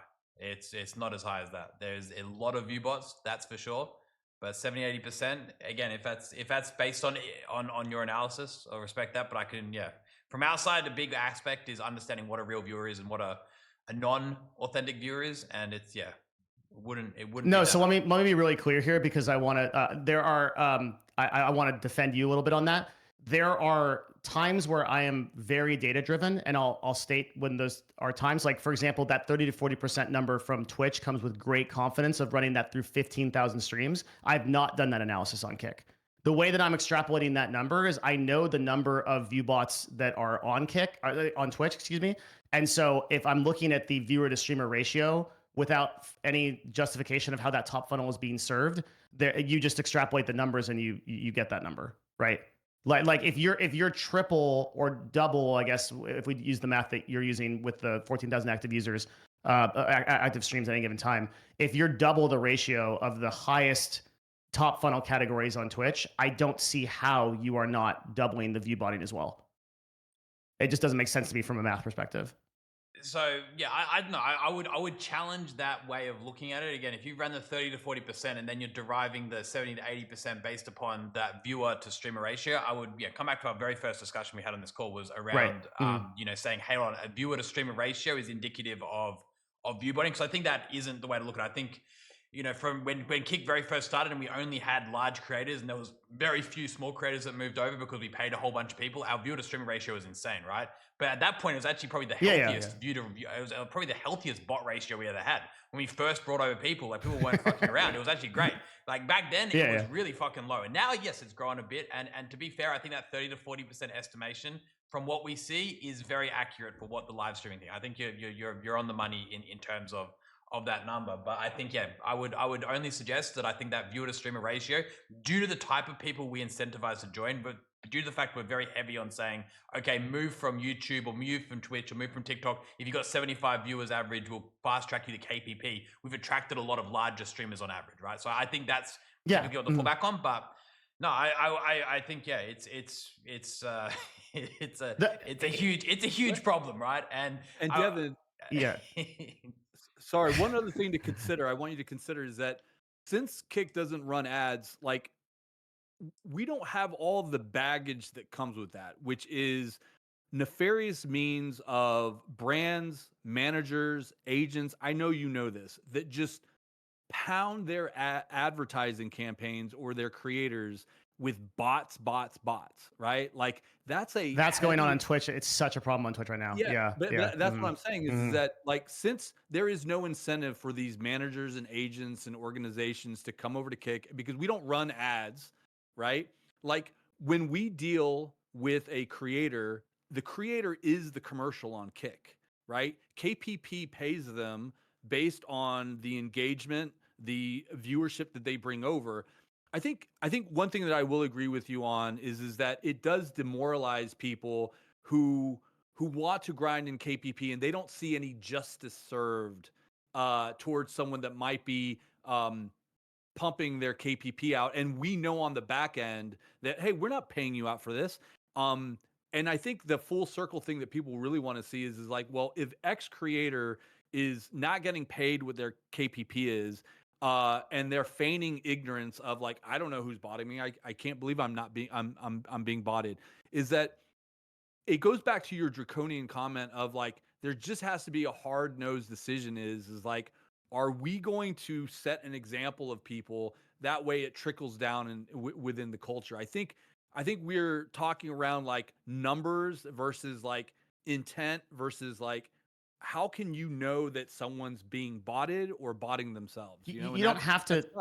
You don't have to ban them. I mean, I would be a fan of banning some of the aforementioned people that I brought up in the first part of this. I mean, Neon going from 10,000 viewers to 70,000 in 4.5 minutes, and then calling his manager on the phone and saying that he pays $15,000 a month to ViewBot. Like, this is the kind of shit that we can like obviously enforce, right? But and from a cultural standpoint, it's going to make a difference to do that. But ultimately, you can also change the way that viewers are displayed. That's something that Twitch has never fucked with, right? Where you can show verified users that have phone numbers in the accounts versus actual viewers on a platform, and you can distinguish that for brands or for viewers. There are a lot of ways to like authenticate this process that don't necessarily end in enforcement. But the end result I'm trying to get to is that people look at Kick and they say, this is a platform that I can trust myself to build a career on. Now, I think you've already accomplished the first hurdle of that, which was like, man, are these guys even going to pay me? Right? Because, and that kind of came from like, how does this platform get its money?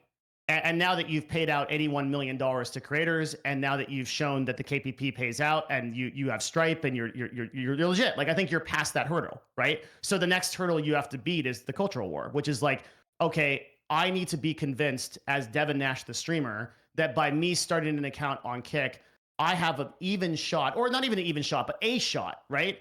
At growing my stream, having a decent discovery, and making it into KPP to make some kind of money, right? And so what I'm saying is like the specter of these like bad actors that are doing way more damage than you may think, because that calculus gets run by every one of these streamers, and like so many hundreds of creators I've talked to are just like, yeah, fuck it, I can't trust Kick to be a legitimate platform, so I'm not going to stream there. I know like these guys are listening to us right now. Like they're waiting for me, for us to give them a reason to not think that. Right. Just out of curiosity, so I guess one thing we've found, right, is is it comes down to where do viewers come from, and like for example like the discovery side of things, like how important do you believe that discovery to truly be? Do you think that say like these very large streamers that are doing well are simply growing because they're at the top of a category, or do you think they're driving the traffic from outside sources? Because you mentioned discovery thing, and you know the fact that it's never really been a huge focus in at least the live streaming world that we know it as, right? And do you think that's on purpose, or do you think that's just by lack of you know, innovation, or wanting to recommend the right streams, or where do you think that's derived from? It's a really good question. The medium of live streaming does not beget discovery in the same way that something like VOD or blogging or even like posting on X begets discovery. There's like a really long and involved reason why this is the case, but at the end where we end up with it is like YouTube has tried this, TikTok has tried this, Twitch has tried this, and ultimately basically all live streams are built either from the previous discovery that's been done, i.e., like somebody like Kai Cenat coming off of was it Aiden, or there was people that came before that allowed him to, like, I think his first stream ever he had like 3,000 concurrents. I know Aiden himself, like there were some other people that like, so, and then there's a few of like the like real OG people.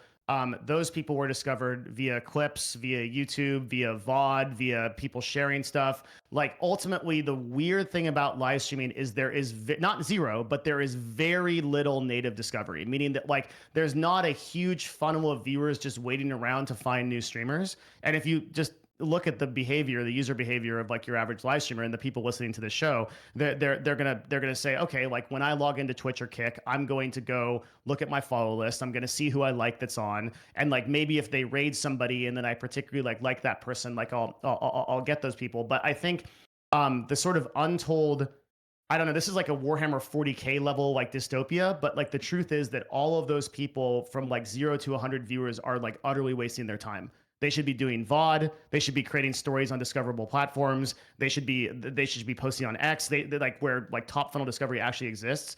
And yeah, I don't think you need to solve the discovery problem. I know that's like a kind of a hot take.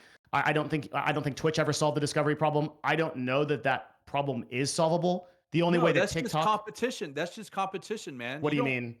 Well, I mean, you have to do these things in order to be competitive in the market as a creator. I mean, you don't tell an NFL player who wants to aspire to be the top performer to go run sprints and do stadium and lift weights and do all the things that it takes to rise. I mean, can we be honest here that this is a very competitive space that takes people going the extra mile to create VODs, to get themselves out there, to dig themselves out of a hole? Let me be a little bit more like, let me be like super straightforward, right? The vast majority of broadcasters, I mean like 99% of broadcasters that are grinding 8 hours a day, 60 hours a week or whatever, and they're just live streaming. This is millions of people, by the way. No, you're completely wasting their time. No, I'm not saying grind. Yeah. I'm saying what I'm saying is that if I'm doing 8 hours of grind and I'm not getting anywhere, I need to do 3 hours of grind and then 5 hours of self-reflection. Yes, but editing. That's native to you. That's not how these creators think. They think that Twitch and Kick is the platform that's going to give them the shot, and by grinding more and creating good content on, it's not a handout. No. It's if I create good live stream content. Say you're like, this is the crazy thing, right? You have 100 viewers, you're funny as hell, but scroll down the Fortnite category on Twitch for 3 minutes. That person is never ever going to be found. You could have everything. Like you could be, but if you're not sharing clips, if you're not incentivizing people, if you're not, and like your thought process goes to that because you're an industry pro. Like you're a person who understands that. But these broadcasters don't have the education to make that leap, and they think the promise that they're getting to go to a website like Kick is that they're going to make it, and that people are going to discover them if their content is good. But like the live streaming system as it is on all platforms, that's not true unless you compare TikTok. But TikTok's only able to do that because they're driving from their base user base, right? They're driving shit tons of people in from TikTok main. So like you literally like scroll through your feed, right? And you go TikTok live stream. So like, yeah, of course they're going to have discoverability, but again, that's not native top funnel discovery, right? That's just existing user discovery. So I think, so like, I think that's yeah, kind of just go ahead, what just to bring the conversation around a little bit. I think like Mhm.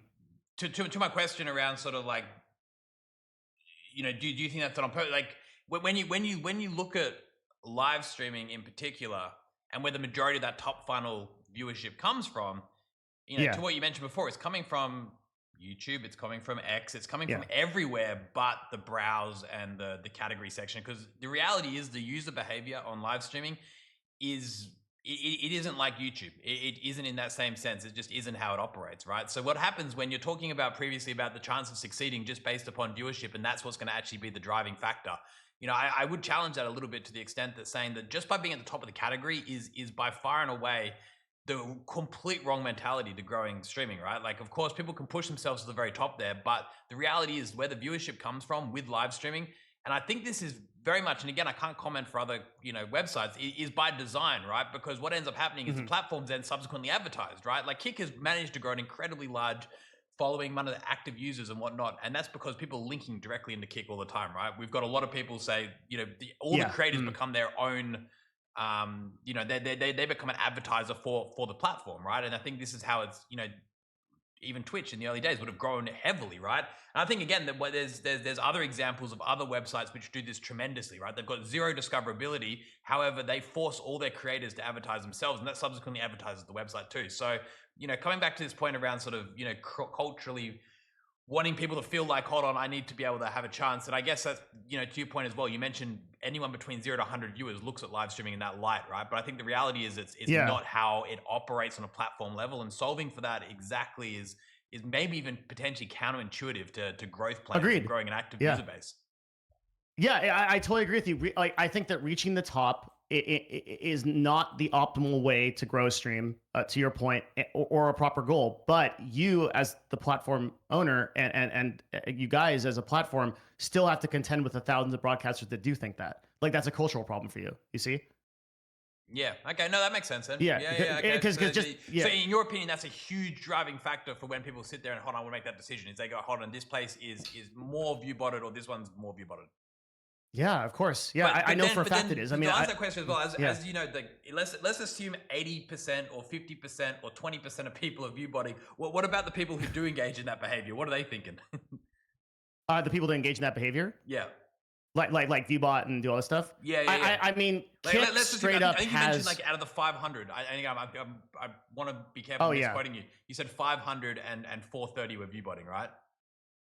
400 to 430. The 30 is because they're it's like the 400. I'm like that's like an obvious number. I can like really reliably point to why I think that. And then there's a subsection of people that are a bit more vague that are kind of difficult. They're either doing it right or they're propped up by smart agencies, which is what I suspect. We could talk more about that offline at some point. But yeah, there's some interesting stuff with that. Okay, cool. Yeah, but I guess I'm sure you know a lot about that. You're talking about the people slightly below them who are kind of like still, you know, maybe a little bit oblivious to what's happening in the broader industry, and they're looking at it as I want to trust this place and have the fairest shot. And I guess they see, for example, one individual sitting at 70,000 viewers, and they're like, "Oh, this isn't right." It's going to deter them immediately.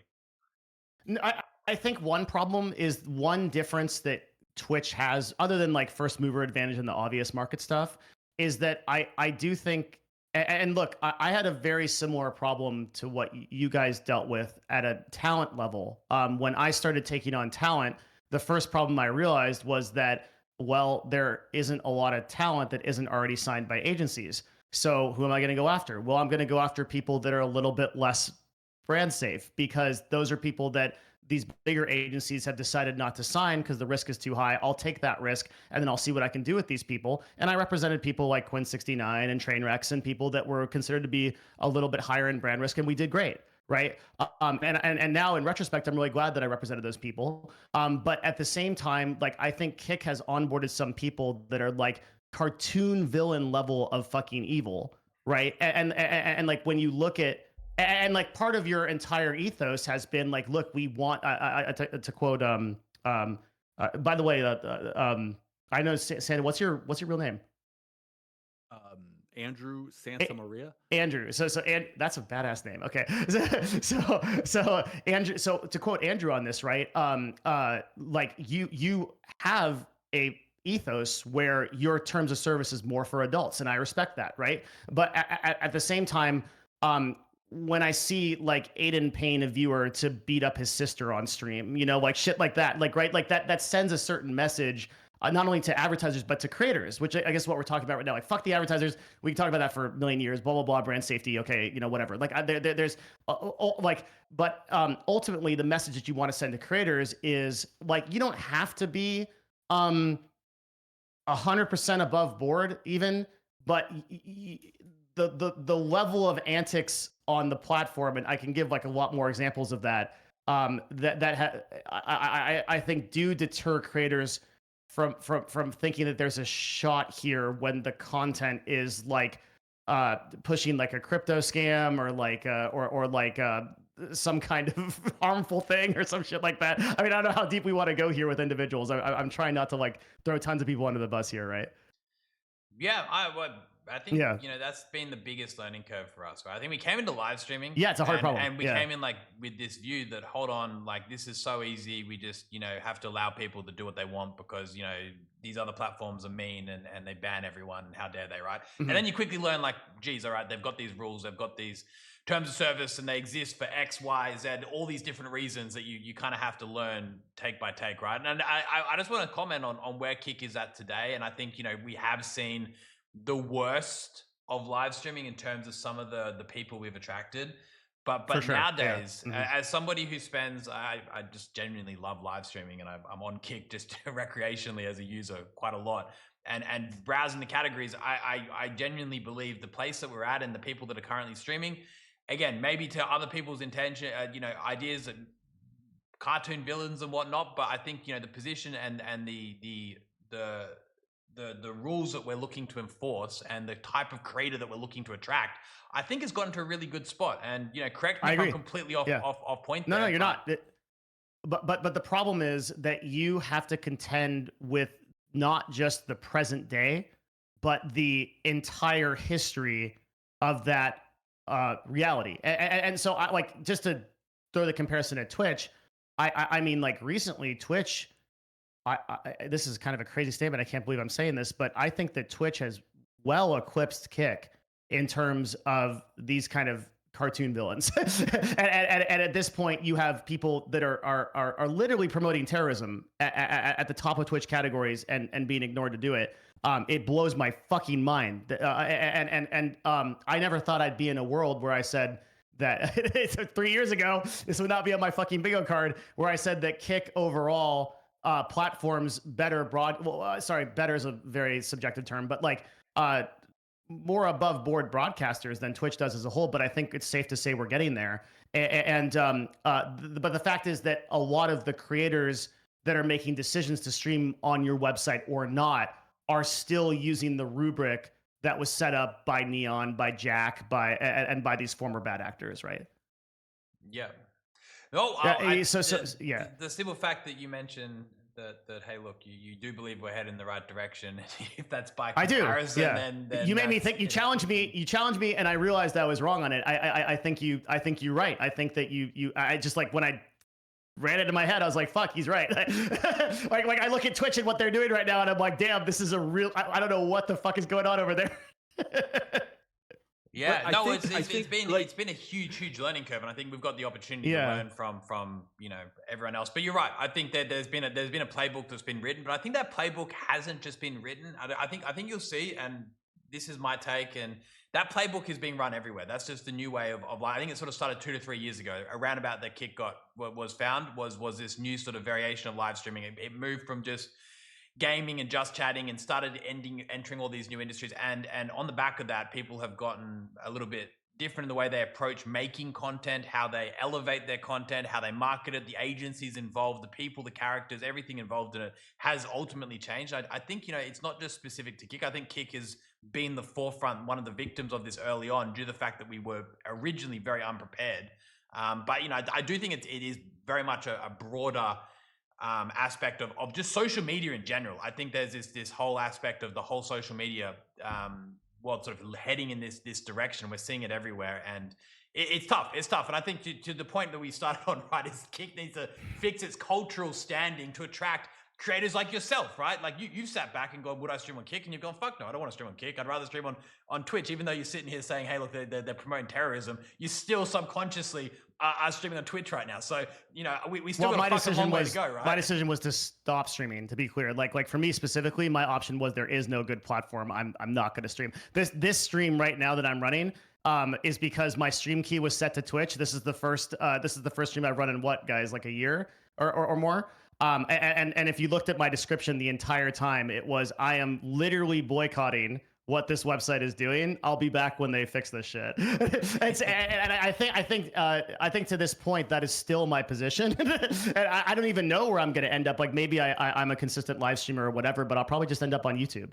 And I also think, Eddie, that, and one thing I want to, this is a tough subject, I know, but like, I think another one of these culture issues is the kind of unavoidable reality that this website, Kick, just cannot exist in its current form without converting some of these users to stake, right? And I know your LTVs at stake, and I think I know your LTVs at Kick, I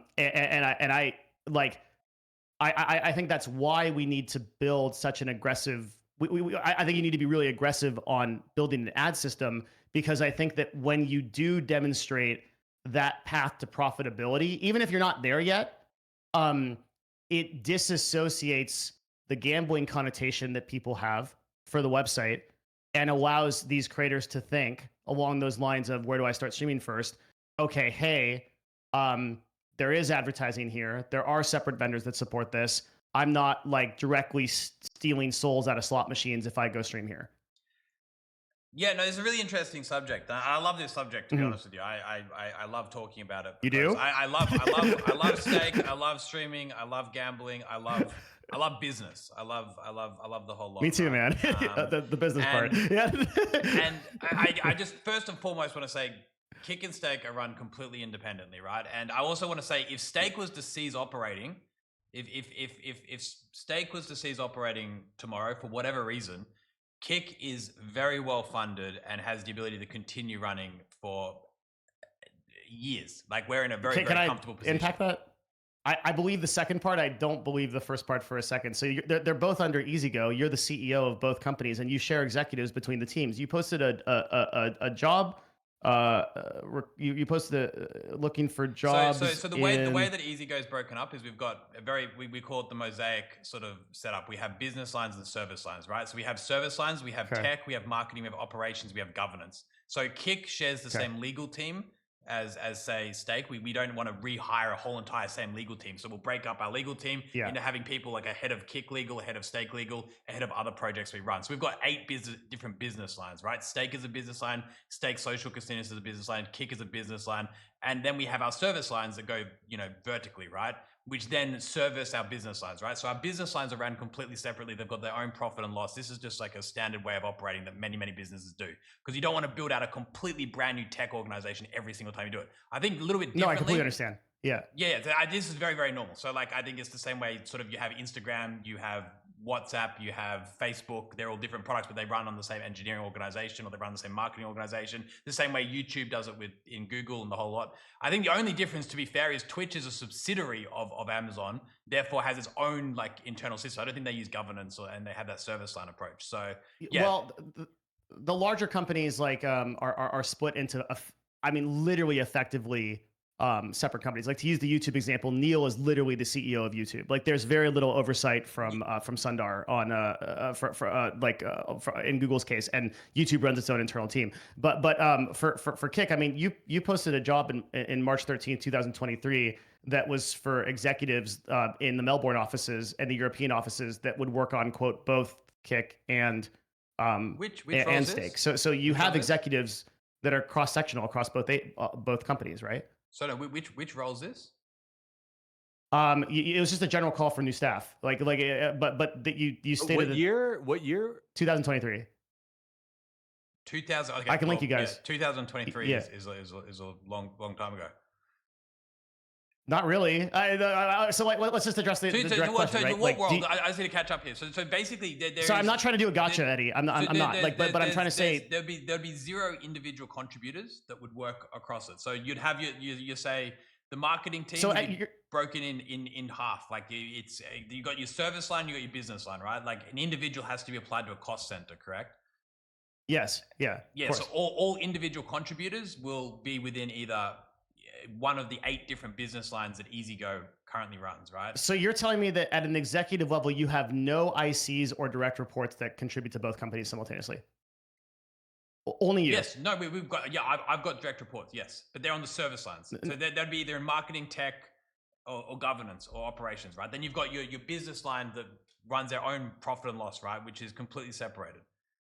But again, what I'm saying is, for an efficiencies purposes, yes, executives would be shared across, say, marketing. Executives yeah, would be shared across technology. Yeah, executives would be shared across legal, like that. We don't want to hire a new CEO, a new CEMO, a new chief of everything. However, we've got what's called the business line owners, right? Which is the equivalent of a general manager, right? If you're comparing to other businesses, or the CEO, right? So yeah, but yeah, both businesses ran very differently. But those executives, being that they're cross-sectional across both business lines, are beholden to making both companies successful, right? And they're beholden to you, who's the co-founder of both companies, of both. It's like saying the people that work on your look, you on an F1 team, right? Really cool, by the way. Well, we don't own the F1 team. Oh, my research is inaccurate. I think that makes a better headline if apparently we own one. Okay. Well. Look, you've got this Batman thing going on, right? I wouldn't say that your F1 team is incentivized to like the people that are working on that and the car and whatever they do there. I don't know what the fuck they do for racing, but like their incentives, their goals are to win the race, right? In that case, right? But like when you look at something like Stake and Kick, it is, let's just say in this theoretical world we're inventing here, right? It is possible for a live stream viewer to upconvert to Stake and start gambling there. If that live stream person happens to be worth about $1,500 to $2,500 on the upper end as an LTV, how can you tell me that the executives that are working at Kick and Stake are not incentivized to drive those users to Stake? Yeah, well, I think if that was the situation, right, wouldn't the executives of Kick then be running a whole bunch of ads and putting call to actions to drive people directly to Stake, right? I don't think that's the situation. That's yes, what first thought we would do, right? But you're absolutely doing that. What percentage of initial KPP partners did you invite to also have Stake deals? I've seen some of your contracts for Stake, right? Well, Andrew, you were a part of every single original KPP contract, right? Is there a single KPP contract that has anything about Stake in it? Nope. Here's the thing. I don't work for Stake, man. There was a very prominent streamer, Nick Merckx, who I think it was convoluted there, where it was kind of like, oh, Nick Merckx gets this Kick Stake combo, and I had to jump in there real quick and be like, hey, man, at no point was this a combo deal. This is 2 separate deals. Here's the other thing. Like, if a streamer wants to negotiate a Stake deal, like, ask anyone in chat that is a creator that I've done business with. Like, I've brokered NAN 1-0 deals across a combination. They have to reach out to their own Stake POC. They have to go through the rigmarole there. Like, it's completely separate. Like, and here's the other thing. Like, I think there's this misconception that, oh, if you come to Stake, you got to run all these Stake ads. It's like, ask OTK how many Stake ads they ran for their last activation this past weekend. Ask Mr. Beast how many Stake t-shirts we had him wear yesterday during his stream with Aiden.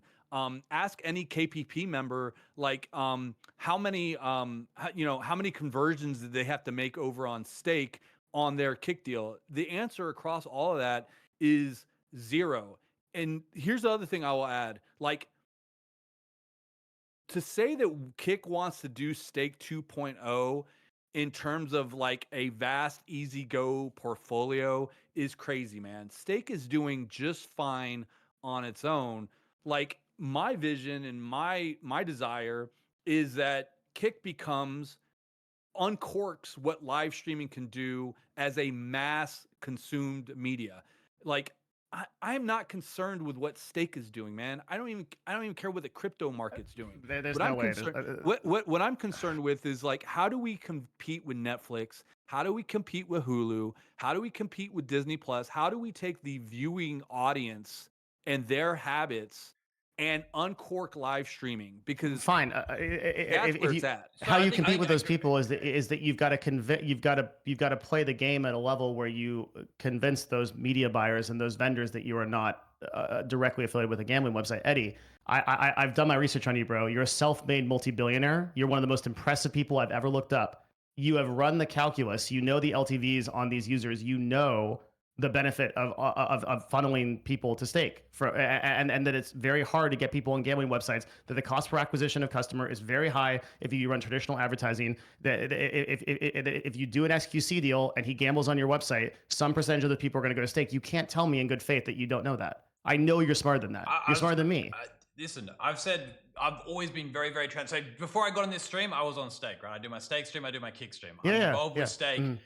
I've never tried to remove myself from the fact, and the success of Stake is it's something that I'm involved in every single day, right? So of course, to begin with, right, Stake was a consumer of Twitch, right? Stake was very, very heavily involved in advertising on top of Twitch. We've seen exactly the benefit that can be gained from that. Of course, Stake will continue to use Kick, right? But again, is that the only single reason we're using it? That's not the case, right? I think that there is a no, much I understand. I'm in no way claiming that. Yeah, but I'm saying that I think whilst there's synergies, I think in business, right? In business, the way you always want to look at it is you don't want to go in a direction that has absolutely no synergy or nothing that you can gain from your existing business. You always want to look towards areas where at least there's some overlap, right? Where there makes some sense, where the unit economics start to add up. So of course, we understand exactly what a value of a user is, but it makes me ask this question, right? So if you're telling me that apparently if Kick only exists in a theoretical world, Kick only exists to service Stake and that it can drive traffic to Stake and remain profitable, do you think that's a sustainable model? Hold on, I didn't assert that. So I didn't say the Kick only exists to. I understand and I qualified your passion for live streaming outside of your association with Stake, and I acknowledge that, right? Like you've proven individually, and I think your team has proven, to Andrew's point, that that you guys, and I genuinely believe when Andrew says I don't work for Stake, man. Like I believe that, right? Like I know you have your business lines. I understand that too. I ran a 200-person company. Like I get it, right? Like at the same time though, I think that some of the initial reason that Kicks started going and became possible was because you were able to justify that at an LTV level to convert those people up to Stake users, which is fine. I'm actually not judging you for that. But what I'm saying is that if you want to play with these characters like Netflix, you've got to divorce yourself from that association, and Kick has to have its own path to profitability, straight up. Yeah. Right? Well, I think we're showing that. I think we're showing that from an action perspective, right? Because I'll use the best version here is say Turkey. Kick has 90% of the Turkish live streaming market. Did you know that Stake is completely banned? Gambling is banned. You cannot access or view or even see slot streams. You can't even see gambling. With Mina. Can't you use VPN? Sorry? Can't you use VPN? Well, I guess they could VPN if they really want to watch live streams, but there's not a single person even live streaming gambling in Turkish, because the moment they do that, then the Turkish government comes to us and tells them to ban them, right? So there's people gambling in Turkey on Stake. But there's not a single Turkish. If you go to the gambling section right now, you will not find a single Turkish live stream of anyone. Yeah, because it's not allowed. But I'm saying we're not talking about that. You don't make money off that. You make money off the users on Stake.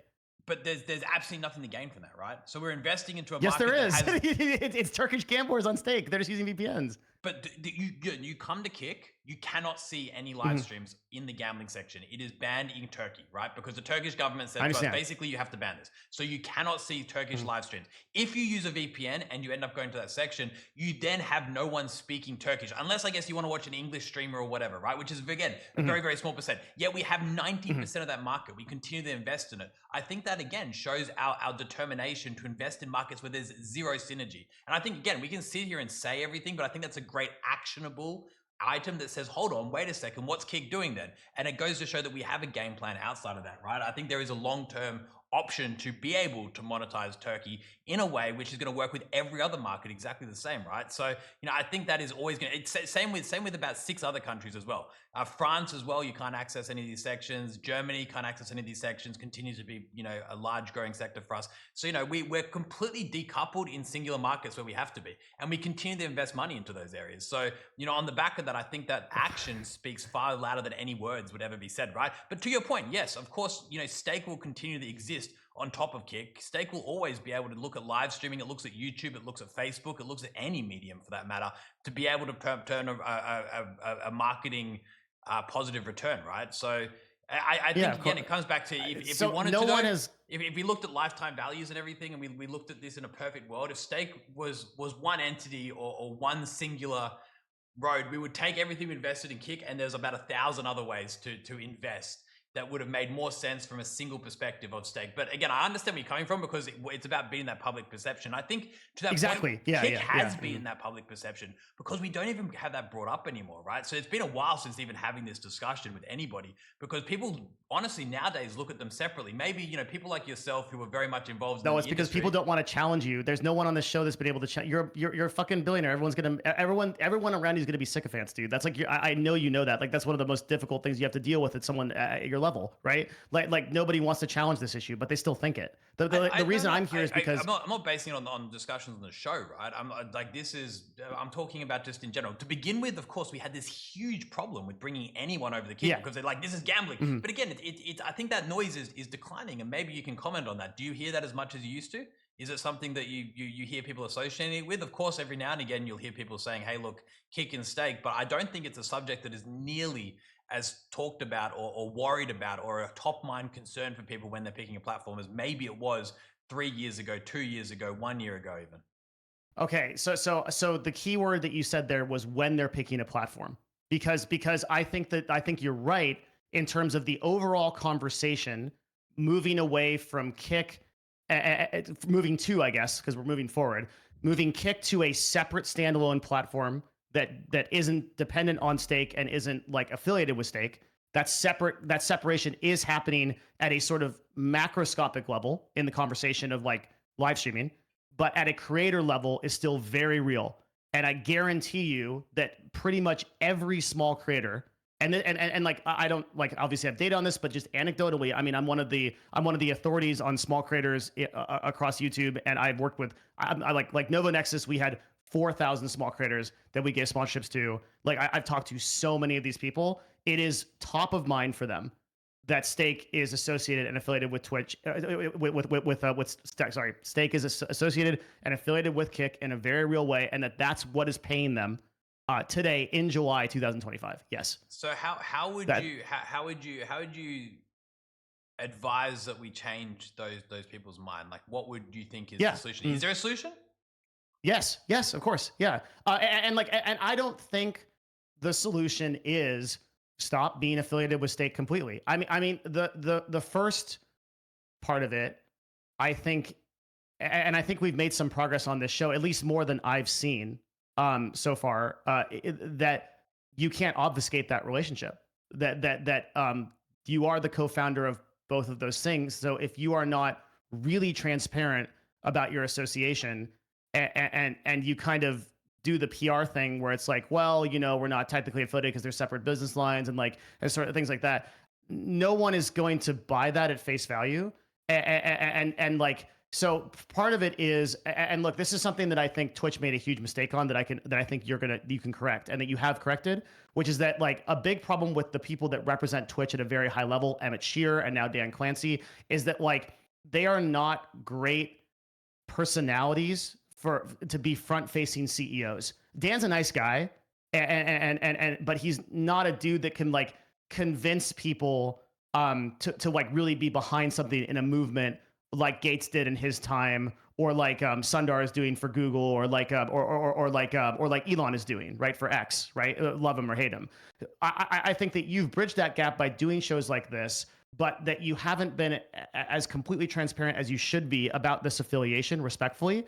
And I think that's part one. So I do think some of the onus is on the person who is the leadership that is communicating this outward to those creators. Part one, and then part two. About part one before you go. Yeah, I'm yeah, quite sure. literally my name on fucking X is Steak Eddie. I've got a big steak logo. I've got co-founder of Steak. I did like the Steak weekly stream before this one. I like quite literally cannot be any more transparent that I'm Eddie from Steak. Like I'm Steak first and foremost, and then Kick is my fucking passion. I love it, right? But I don't know how much more transparent I can make that.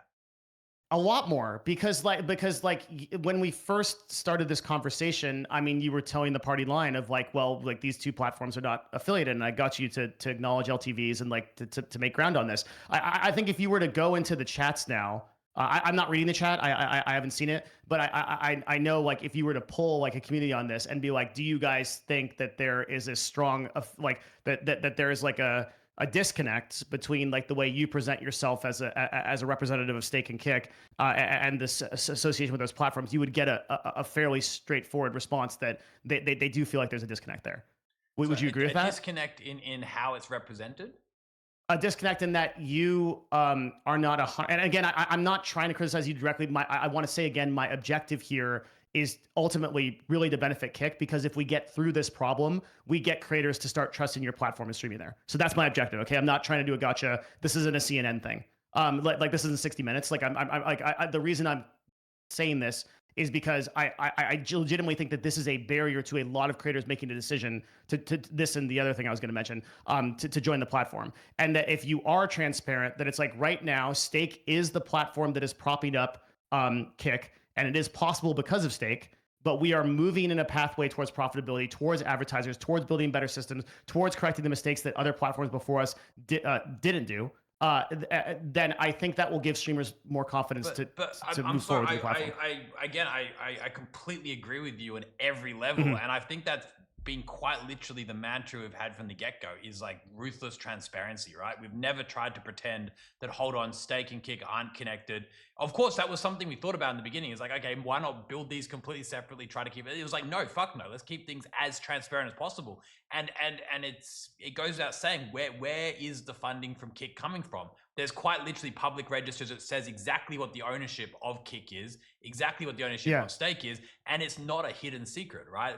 Everyone understands that's the situation. But the conversation that we've just spent an hour or so having was on the future of advertising, how to do it better. Yes. How can live streaming be much bigger than it is? And the simple fact that Kick is a massive bet on the fact that live streaming has so much more potential than currently being utilized anywhere else, right? And that's what we're going to continue to do.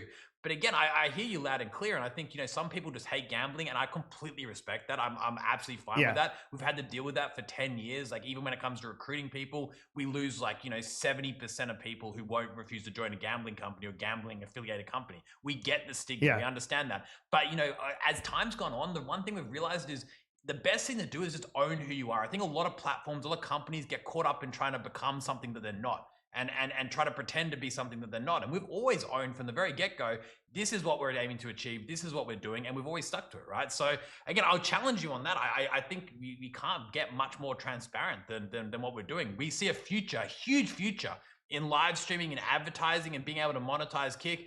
But yes, of course, Steak exists and Steak will continue to exist, and we're never going to pretend it's not. And I think that's that's the difference here. But again, I understand exactly where you're coming from. And I'm Devin, not sure what exactly you think should be said, but I take this as notes because the radical really transparency that the radical transparency that you just echoed is what needs to happen. It's just I guess you can correct me if I'm wrong, but I just haven't seen that level of communication and the way that you put it today. At least in my research of before I came on the show. Okay, real quick. So Devin, you are all right. Let's just level set here. How many questions did we screen from you? Screened in what sense? Like screened in like, hey, why don't you send over the questions that you want? Oh yeah, zero, of course, yeah. Right, and how many questions did we give you that you should feed Eddie? Yeah, zero. Yeah, zero. Okay, so this is an open, honest conversation. I'm not denying that. my point I'm driving is that we have done this with all other 51 guests and plus that have come on. You are not the first person to ask Eddie this question, and if we go back, I guarantee you will find at least 20 clips of Eddie saying this exact same thing to 20 other people. All right. The Okay. other thing, I want to map out is that we have taken great strides in, like, all right, we do business in MENA, we do business in Turkey, where gambling is not pervasive at all, right? The other thing is we have tools where you can completely hide gambling, right? When you open up an account, like even now, you could say, I want to get rid of gambling. It was so successful for us that we also added pools and we added VR chat, which are like, can be really edgy for advertisers also, right? The other thing is I think we also lose the fact that we're only like 2.5 years old. And I think that there is this comparison to Twitch that we have to be ready rolling out of the box immediately, right? And then you combine that with, like, let's just be honest, like the average creator now is 33 years old. At some point, we have to just start treating people like an adult, like saying, like, look, if you want to gamble on stream, gamble on stream. If you want to have a beer on stream, have a beer on stream. If you want to talk about how fucked the economy is and why you got to pay a mortgage and why your old lady's complaining at you and like you're having your second kid, my point is that this ain't Nickelodeon anymore, man. Like, creators have grown up. The days of Justin TV, where 12-year-olds are watching Justin Kahn act a fool with a juice box in their hand, they're mature now, man. This is HBO now, man. And I think that that's a thing that people don't want to talk about is like, if people want to gamble, they got to gamble, right? If people want to do what they want to do as an adult, let them just be and let them do it. But as far as kick and stake goes, man, my vision, and I know that I've shared, a lot of the execs internally have shared the same vision, is like, we want to compete as a media conglomerate. And I totally hear you in what you're saying, that if we want to compete as a media conglomerate, then we have to play the clean up game. some of these things. Yep. I agree with you, but there's other ways to play the game also, Devin. Like this idea of running Not at the level you 8-minute want to play it. There's only one. But this idea of running 8-minute roadblock ads on streams is not the way to do it. There's No one's talking about that. No one said anything about that. But my point is that we're talking about like these traditional ways, and we haven't even cracked it where we can start moving into like AI ads, or we can start looking at like monetizing the way Discord or the way Fortnite or Epic Games monetizes through their viewer incentives and things of that nature, right? My point is like, I think that if you give it Kick a chance, and if you dive more into Kick, right, and your numbers, right, then some of the numbers that you're portraying, right, like I think that if you've self-admittedly, like, I've not analyzed Kick the way that I've analyzed Twitch. I think that if you start jumping into the culture, and I want to invite you to come stream on Kick, right? That's the best way to learn about it. If you start looking at it, you're like, oh, like this stuff that I'm thinking that was this way is like, I'm reading headlines. One last point I want to make is that you understand, wait, real quick. You understand I'm like one of the foremost authorities. I'm not reading headlines, bro. I'm one of like I'm straight up I am the fucking headline. What are we talking about? I also understand. I also understand that's crazy. I also understand that you wouldn't touch us with a 10-foot pole until you left Novo. And yeah, of course, because I represent. But that in itself is my argument, dude. Is because I'm representing brands like Samsung who won't touch Kick either. Why? Because you guys have to beat this perception. Don't you think that there's some degree of brands having to realize that maybe they don't know the market, that the market is growing up, that this market of live streaming is evolving? Like no? At some point we have to go away from Nickelodeon. We have to. Do you think that IPG is stupid? Or Omnicron or Novo? Like we run the advertising dollars. We know what converts and what doesn't. But we haven't even opened up our advertising arm. So you're beholden to the same live streaming metrics that TikTok Live and YouTube is. Like do you think that you're going to have meaningfully different conversions and stats? Yes, absolutely. Why? Because the same way YouTube did it, the way that YouTube got out of their ad apocalypse, and the way that the TikTok got out of their stigma, Kick will do the exact same thing. You just got to give it time. We're only been around for 2.5 years. You're comparing 45 years You're between TikTok, YouTube, and Twitch, you're comparing 45 years of live streaming or streaming experience against our 2.5. You just got to let us uncork things, and it's Let them coming. cook. Yeah. Let it cook, man. Let them cook.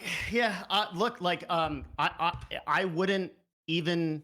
I got invited to be an advisory on a lot of live streaming teams. I would not be here on this show today if I didn't believe that you guys have the capability to do that. We're not like. But what I'm saying is that, like, at the core of my ethos on things, I'm a marketer, right? Like, I want to study and I want to understand attention. And attention is two things. It's both the reality of the situation, which I agree with you guys completely. Like, you have taken steps to move this stuff forward. You have issued radical transparency in recent years. You guys are on this track, right? And you haven't had a lot of time to do it. But there is still this, like, what I'm challenging here is that there is still this perception that exists. And that if we don't address that perception and look at ways to actually fix that perception, you may have aspirations of contending with Netflix and these major media players. But the game that those guys are in is very narrow at the top and has very preset rules, right? Like, I'm all for, I don't know, like, I don't, like, really believe the narrative that like, okay, like, we're gonna do it drastically different. Like, if you believe that you can, like, reinvent advertising or do something that I haven't suggested, like, tell me how, right? Like show me the path, and I'll jump on board. But I think with your combined, my ethos here is that if combined with radical transparency, if you guys start building and doing blog posts and tech posts and engineering posts about how you're building an advertising system that accomplishes the 4 KPIs that I said, and start showing people that, you will find that creators will implicitly start to trust that path more than the previous path, which is stake dependent. That's what I'm saying. And that's my goal. I mean, like, I like, ultimately that's only going to benefit your platform, right? Yeah, no, I think right now, Kick loses an absolute shit ton of money, and we want to turn that around, and we need advertising. And I think advertisement serves two-prong, right? A, brings revenue, and B, I think addresses that problem, right? And it's not an if, it's a when, right? And it's how it's done and how it's executed. And it comes back to, our discussion before about effectively, utilizing advertisement in a way which makes sense for live stream, which makes sense, for the people who are actually buying those ads. And again, it's gonna be an uphill battle, right? I think we haven't even began to work with the Omnicons of the world and the all these brands like Samsung that obviously won't touch us because they're like, okay, these guys are loosely associated with gambling, therefore no, right? Like, we get that, right? It's a fucking crazy world up there, and we got an uphill battle. It is. But I must say, like, it's literal Illuminati shit. Yeah, man. The one thing about Kick is it's been on a fucking uphill battle from, like, day dot, man. Like, we've been getting kicked whilst we're down. Like, it is, like, the most hated business. I must say, if anyone had to put a bet on Kick being around in, like, 3 years when we first launched, nobody would have taken it. Yeah. Would anyone have fucking bet on us? I must say, the polymarket odds would have been fucking crazy. We continue to be the underdogs. And I'll tell you what, like, again, we get it, man. It's like, it's a fucking hard industry, and I know Amazon struggles to figure it out, and they complain about stuff, and YouTube. Like, everyone's struggling, but I think we can pull it off. Like, we will continue to go uphill, and we will face these challenges as they come. We haven't even started the foray into advertisement, and the platform will change. It will change, and that's unfortunate in many regards, because we fucking love, going around talking about it. Hey, it's an ad-free experience, and viewers can do X, Y, and Z, and all this kind of stuff. It's gonna suck for the core experience, but it has to be done, right? It has to be done to be able to, like you said, A, from a reputation perspective, and B, from a simple monetization and a sustainability perspective. But I wish we had the answers for you right now and could say we've got this golden bullet, but we're gonna have to learn the hard way and make our way through it. But I'm really confident that we can. We can pull it off, and even this discussion has enlightened me to the fact of where that bar has been set previously. Like I said, really reassuring. If that's all I accomplish from here, I've succeeded, because like if I've given you more confidence to realize that you could put together a ragtag team of, like, Guardians of the Galaxy to build this product for you way faster than you think, and you'd outcompete Twitch within a few months, like, that's very true. You can do it, and that's why I was so confused coming into this until I talked to you a little bit about, like, why Kick hasn't done that. Like, I think maybe you guys felt like that was a far more sophisticated problem than it actually is. Like you can solve that problem that way. Can I ask you, have you ever like put this down as like a blog post or like here's like a direction that we are going at Kick and like the kind of plan we have to build creator trust? Has there been communication outside of like you talking about it while you're on a stream or something like or gambling or something? Like, has there been like a like a PR initiative that like a press release, like anything that you have communicated this to me that you're talking to me about now? Because like when I hear this from you, that fucking inspires me, bro. It would inspire other creators too, and like that you're building these systems, that you're interested in this. Have you done that? Putting out in a blog officially, no, right? I think we talk about it No press internally release. all the time, Why? right? And even we try to externally to whatever, you know, the 1, 2, 3,000 people that watch this stream every now and again. But yeah, no, we haven't. Maybe that's a really great idea. So you see the problem, right? Like that's why the perception is the way it is. It's like to the casual, like and I understand what you were saying, Andrew, but like you have to, like, that's what I mean by reality versus perception, right? Is like there's both a reality of what you guys are doing, there's a reality of what the market thinks, and there's a perception of what the market thinks. And like you said, Eddie, 100% correctly, you guys have been fighting an uphill battle from day fucking one. And like, dude, I respect I honestly, like, from the bottom of my heart, I have nothing to gain from you. I love my fucking life. I don't need anything. I respect the hell out of you for taking the fight against Twitch, for starting a live streaming platform, and proving through the amount of money you've given the creators and from the shit that you've done that you really want to be creator first, right? So like I see that in you, talking to you as like a fellow industry person. But like when that echo, when that starts to come outside, goes outside the show and like goes into like the real world and stuff like that, that perception gets more and more skewed because, to Andrew's point, people are headline readers, right? And so structuring the headlines and creating the sort of like the press narrative that you are moving in this direction officially is something that will really go a long way to changing people's perception.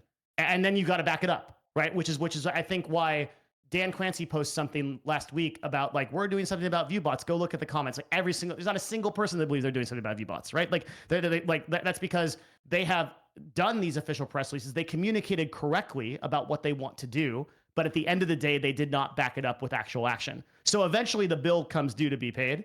But you guys are on the first step of that, which is just the communication part, just like transparently putting it out there in PR and marketing and saying, this is the direction we are going. We want to build trust with creators. We want this to be the platform that you think of first when you want to stream somewhere. And here's how we think we're going to do that. And it's not just you make more money. It's not just 95-5 splits. Yeah, that shit's great. Believe me, they're running that calculus already.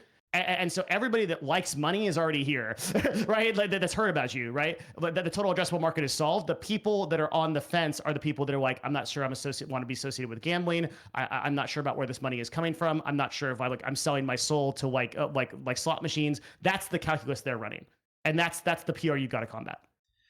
So real quick, I did pin Eddie's Medium page where he does post his thoughts periodically. Yeah, that's a bit old. That's I've been posted for like a year and a half. Yeah, that's like the closest thing we got. I think, but to your point, I think you're right. I think that there's something there where, you know, if we're pontificating this stuff on TikTok and it's a talking point that you are relating to, like, I don't think that there's any reason why we shouldn't, like, you know, do a little press tour, some releases that maybe takes the best of all these conversations and clips and just kind of formalizes them out into the public. Yeah. Or I'll do you one better. Like here's the thing that you guys have that nobody else has. You have a fucking tolerable front-facing CEO. Like, holy shit, imagine it, right? Like you have Eddie who can go on shows, who can talk like a real human being and have these transparent conversations, right? Like, so go on the major creator podcasts. Like, go on what is it, Colin and Samir? Is that who those guys are? Let me find them. The massive YouTube channel that like interview. Yeah, Colin and Samir, right? Like these guys, 1.5 million subscribers. Have you heard of these guys? They have Mr. Beast on. They have all these people, right? Do a show about your platform. They'd love to have you and do an hour and a half interview with the focus of being like, hey, like my focus here is to show how we're moving forward in these areas and these initiatives, right? Run a podcast circuit, run a PR circuit, and like just and like see your creator numbers go up. Like it's not a mistake that 90,000 people are streaming on Twitch right now versus the 14,000 on Kick. It's not just because they have first mover advantage. That is a large part of it, but also a lot of new users are streaming on Twitch, right? And it kind of pisses me off. It actually really pisses me off because all of those people are kind of being sold a bad egg, right? Like they're starting those streams with the genuine belief that they're going to become something, grow into something, and start a career there. And fucking the vast majority, I think we did the math one time on my broadcast, and it was something like you are more likely to win the lotto like 4 or 5 times than become a broadcaster that makes minimum wage. I mean, it's like an incredibly fucked statistic, right? And so like the fact that you guys have such a more competitive KPP program and you're able to do splits so much better, and you're able to pay people out in my opinion already a superior way than what Twitch does with their advertising CPMs. I think that has been the leading marketing push that you have focused on, and you've succeeded. And now everyone that is a creator on Kick, it understands that benefit, but doesn't see how you're building the path to profitability and the path to a sustainable platform that they can trust they'll be on for 5 to 10 years from now. No, well, it's a really refreshing view, right? I think, I'll be honest, I think from my side, and maybe this is just, and again, I respect the point of view you're coming from, saying you've very recently represented 4,000 of these, people who are exactly our addressable market, and that this is a real worry for them. I genuinely believe that the Gambling Association and Stake and Kick was something that was kind of left to the point where it wasn't front of mind, right? I think I'm under the impression that the biggest thing people have front of mind when it comes to switching platforms is the simple fact that you have to start over again, that there's less viewership on Kick, that there's you have to fight that stigma and that cultural component that you mentioned before. I didn't realize that it was so heavily focused around what's the business plan for Kick. I thought we'd somewhat gotten over that, but if you're telling me that you're hearing that and that's real signals coming from real creators, then heck, it is. That's incredibly enlightening. I think we can go. Man, I'll be honest. I just fucking love talking about live streaming. I'd have this same conversation with you offline for like 5 hours if you wanted to, right? Like I just love the industry. 100%. I love business. I love talking about this sort of stuff. So whether that means a podcast, whether that means just writing it up and publishing it, if people are genuinely interested and you think that's going to sway it, then I'm going to get off this. Well, I'll probably first head to bed, but then I'll wake up in the morning and start figuring out how to do that, because it sounds like a great plan. I hear you loud and clear on that and take note. I think that's, a really clear directive. And I think it's a blind spot that we have. And I think maybe that comes from the simple fact that, maybe we're stuck in a bit of an echo chamber with our creators, and we look at the growth numbers and we look at, the real number of viewers on the website continuously growing. We're like, fuck, we must be doing something right. But if, I guess if it could be far, far higher, then shit, we need to get ahead of that, because at the end of the day, we're nothing that gets said here isn't something that we would obviously be more than happy and more than open to share as publicly as possible. And I think that's incredible advice. I think we'll take it. Major respect, man. That we came to that, and I really appreciate that. I mean, like I think that a big part of what Twitch tried to do, and what was so powerful for them, and I don't know, like I remember in 2012, 2015, Bleed Purple, right, was like a fucking class motto. Andrew, you probably remember this shit. The feeling of community on the first live streaming platforms, on like Justin TV, on like Twitch, couldn't be beat, and it reflects in the stats, right? Like the average user spends 125 minutes on Twitch from 2020 to 2023. Like it's like a crazy amount of time compared to other platforms. Like for perspective, a person on TV spends 16 minutes, right? Like it's not even close. A person on Facebook spends 7 minutes. Like the community aspect you can build, I think Twitch took advantage of by continuously pulling from those people and saying, trust us, trust us, trust us, we're going to do something. And then that something just never coming. And so that if you, like, the reason I say that is because people will actually give you a lot of benefit of the doubt on things like discoverability, on things like total viewership. And like, if a platform looks like a place where that is like growing and moving in the right direction, in the exact same way, like look at maybe a good analogy for this is like local business. Okay. So like, look at like a county where the government supports small businesses, subsidizes build outs, gives discounts on warehouse space, hosts get-togethers for those businesses. Creators are essentially small business owners, right? I mean, they're entertainers running their own thing, and so ultimately, like the decision they're going to make is kind of based on like the local community. When we were selecting offices for Novo, I was paying $18,000 a month in Seattle to a county that didn't give a shit about me, right? And so when I moved to Dallas, Texas, the county that I'm in, was like, dude, we'll subsidize your build outs. We'll do everything for you. Like, we really want you to be here. We have all these get togethers you can go to so people can discover you if you need customers. Like that kind of communication, Twitch has paid like lip service through like dumbass shit like Creator Camp and stuff like that like nobody ever believes. It's like so DEI'd and so just like misses the mark and is obviously not like creator first. That if you literally do anything that shows that kind of long-term path of initiative of like Devin Nash can build his business, or Dragon Slayer XXY69 can build his business on Kick. Here's how. Here's like our path. Here's the resources that we have available for you to do that. Here's our education, which is another like huge section we didn't even get into, that I think is a massive part of it. Then people will start to instill confidence in people. And if you do that right, Eddie, people won't even remember the gambling affiliation. The whole 70% number of people not being associated, they won't even care because the culture will be so good on Kick, they won't give a shit. Yeah, well, I think what you mentioned there, right, is simply actions and not words, right? And that's simply what builds true community, that builds loyalty. Even to that point, I think using a real example right now, investing in Kick creators. Obviously you're aware and you've seen this happen with all the upcoming clipping and all that kind of stuff. That's a huge thing in streaming. Like right now, Kick, for example, has like a clipping server, right, where anyone who's on Kick gets immediate access, and we help subsidize their growth and all that kind of stuff. So we're already doing that kind of stuff, right, and thinking of unique and innovative ways to kind of get ahead of that, because obviously live streaming discoverability is a complicated problem. So this was something we invented on the back of that, and helping to get all of our creators, anyone that streams on Kick, their sort of name out there. So yeah, maybe talking more about that. I think that's not even a known thing. You probably didn't even know about that. It's why I didn't know. I mean, maybe why you see a disproportionate number of Kick clips versus Twitch clips on, if you do get those on your feed ever. So Twitch has paid me thousands of dollars to fucking look at their own watch and tell them what time it is on this. Like, where I was like, dude, literally build a Reddit style like clip arena where people can upvote clips internally. Like, why is our live stream fail the main point of discoverability for live streamers? like holy fuck, I have to depend on the degenerates over there. My life is over, right? I still don't understand to that day why that hasn't, like, there are on this tree, there are very low-hanging fruits that I feel like nobody has gone for, and then there's some higher ones. But like, I feel like, is the system that you're talking about, is it an upvote system? Like, how are those clips actually selected?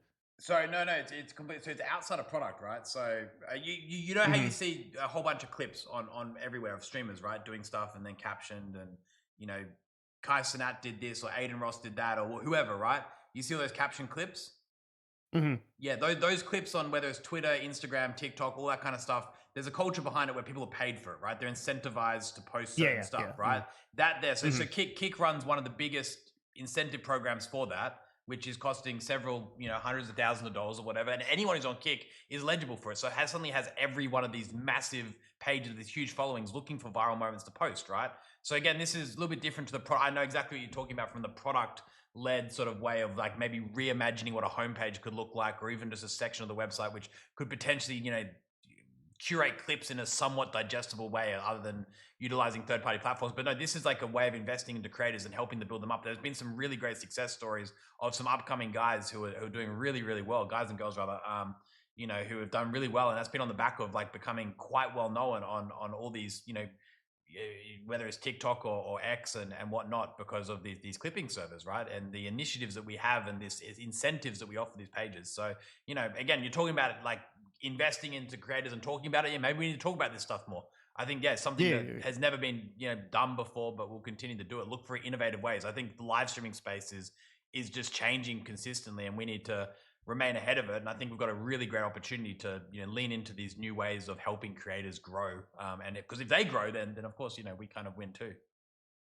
Yeah, it's crazy. I've learned so much in this conversation, and I think one of my biggest takeaways is that You can move so much faster than a lot of these bigger bureaucracies, and there is to some extent um like the growing pains and the learning pains that you're talking about, but also I think that fundamentally this is a communication issue, in that I don't know if it's like a YouTube channel, I don't know if it's PR and like press releases, I don't know if it's a podcast circuit, I could think more about it, but like, or if it's a combination of all those things. But I think putting out there what this stuff is that you're working on, and maybe internally prioritizing more of your service lines and your business lines to be directed towards getting this product out there. Dude, you don't have like to outcompete your competitors in this space. Like, you know how slow these guys are innovating, right? Like they're not like the last time that Twitch or YouTube Live like implemented like I think the last time that YouTube Live like implemented any kind of sincere technological improvement was like at least 6 months ago. It might have been a year. Um, and like Twitch for that matter, I think they just updated, like I said, they just updated their mobile app for the first time in 7 years. Everyone hated the update. Like you aren't it's like on one hand, it's like, yeah, live streaming is like a very competitive space. At the same time, it feels like like the Superman movie Lex Luthor clip with all the angry monkeys like typing on keyboards. Like, I don't know what these guys are doing over there. That is a great analogy, man. That is a fan. Eddie, if you haven't seen the movie yet, the latest Superman, yeah, Lex Luthor, like there's like a bridged universe, and they're floating by, and he's just got these wall of monkeys just trolling the hell out of Shitposting. shitposting. Great. Well, Yeah. I think it's you know a really great point. I think it's probably what attracted us as well in the early days, because I say this every time, right? The one thing we figured out when we were working with a lot of Twitch creators before Kick is everyone was disgruntled, right? People had their reasons for being unhappy, whether it was lack of communication, whether it was lack of, whatever the situation was. There was this one solid message that people weren't happy, and that was like, hold on, from a business perspective, there's an opportunity here, right? There's, from whatever lens you look at, from a simple service perspective, product perspective, there's an opportunity here if all the customers are saying the same thing, right? So I think from the very get-go, we've certainly realized that. I think it again comes back to this bet that we're making, right? We're making a massive financial bet that hold on, this industry A can be won and can be grown, and B, it can also be monetized, right? And I must say, sorry, go on. How many people do you actually have on product? Like whose sole job is to improve the product and like pitch you on shit and then actually roll that out if implemented? Product, we would have 6 people on product, but engineering would be about 40. So yeah, about 50 people across both engineering, product, and product design. I think thank you for the straightforward answer. So running a CDN is hard, even with IBS. People don't understand that. So I understand that those engineers' jobs probably are almost entirely kept with just keeping the fucking service alive. So I think from an R&D perspective, like if you invest and again, sorry, I'm not trying to tell you how to do your job. Actually, I guess I am trying to do it. So I guess, yeah, fuck it. I'm not going to pretend that. So just take it as you will. I'm not saying I'm smarter than you. You're the billionaire with the F1 team. Okay. But if I can help, I will. Like just being in this a long time. I think more R&D going towards marketing on this PR circuit, A, and then B, like more R&D going towards tech, and maybe even doubling that team and like going to that team and being like, look, can we get some solid KPIs for build outs of things like the advertising system, so that I can then echo that to the community and we can be held accountable for that, would be very productive. Totally correct me if I'm wrong. I'm not in your business. I'm just trying to help. I think, yeah, the first point around sort of the marketing and the rollout from the PR side, I think that's a blind spot and duly noted. I think in terms of tech product, yeah, I think that's the one thing we've been talking about for the longest time is being able to compete on that front and build that out really well. It is, again, it's it is a harder problem to solve than just throwing an engineer at the problem or 50 I or know, 100, yeah. right? So it's scaling Yeah, engineering and good product organizations is difficult. I think Kick also has been, if we could do this whole thing again, we would have like spent like 2 years like building out the perfect product opposed to like launching it and then having to keep like the cert. Like the bottom line is, regardless of whether you're using like Amazon for AWS for like your infrastructure, your cloud solutions and stuff, still like maintaining any kind of like software that manages hundreds of thousands of concurrent users and all kinds of trying to break malicious things. attacks and building out everything at the same time, and then moving from say a monolithic code base to microservice, everything like that is a really difficult thing that we're kind of fighting like 5 battles on the same front. So we've spent this like last 2.5 years really just focusing on the core foundation, but I think come the end of sort of, and I hate saying dates because we have been a little bit unreliable on product and engineering related dates due to some of like the technical problems we've had in delivering and having to address simple stuff like technical debt and stuff like that. But anyway, on that, we do look towards sort of whether it's end of this year, early next year, being highly focused just simply on innovation, right? And being able to run very simple experimentation sort of models, right? We have the opportunity not only to lean into an experimental model of product development, but do so rapidly because there isn't, say, 50 layers of approval. There's quite literally one layer of approval. Those 6 product people I sit fucking like 50 meters away from every day, right? Like, it's really easy for us to work and move fast and test and trial and fail fast and all these kind of things that startups and a lot of tech companies typically do really well, but in live streaming it doesn't exist because there are no startups, there are no companies that can move fast. So I think leaning into that and having the resources to do so would be amazing, and we're really looking forward to doing it because I think honestly, you look at live streaming and it really hasn't changed much in 10 years, and maybe that's good, maybe that's bad. I think it's bad. I'm sure there's reasons. It's bad. I'm sure there's so much that can be done. Like I think the coolest example is you can look towards like, again, I'm not saying this is perfect, but like, Asia is doing crazy cool stuff in live stream. But TikTok, of course, I think is the only person that's come along in the last few years to actually try stuff new, and they're crushing it, right? Everything they do just works, and it just goes to show that I think, there's a way to apply that to this sort of. I like to think that TikTok and say Kick have very different live streaming demographics or audiences. They're just slightly different cultures. Maybe that'll change. But you can apply some of this. So hear you super loud and clear on that one. I think, we're really looking forward to being able to come out and be like, hold on guys, like we've done X and hopefully, it's up to, I think a good example actually is, we recently added like rewind or whatever, right? And then suddenly like, I guess like, now that's something which is, again, such an easy uplift. It was so simple, so simple, right? Such a fucking simple thing, but everyone's like, whoa, this is crazy. Like people were so happy, like rewind, like it blew their minds, but it was like, dude, it was like one person took like half a week to implement that, right? Like it was like the most simple thing. But there's so much opportunity for features like that to be released, which can, I think we can lean into and just change that narrative opposed to being like, hold on, this is just a company which maybe is like the Wild West due to content or is associated with gambling. They're like, oh, these guys are innovators. Like I think that's a really great narrative to be able to lean into. And I think that has to only be done through actually releasing great product updates and having those right people and that right team for that.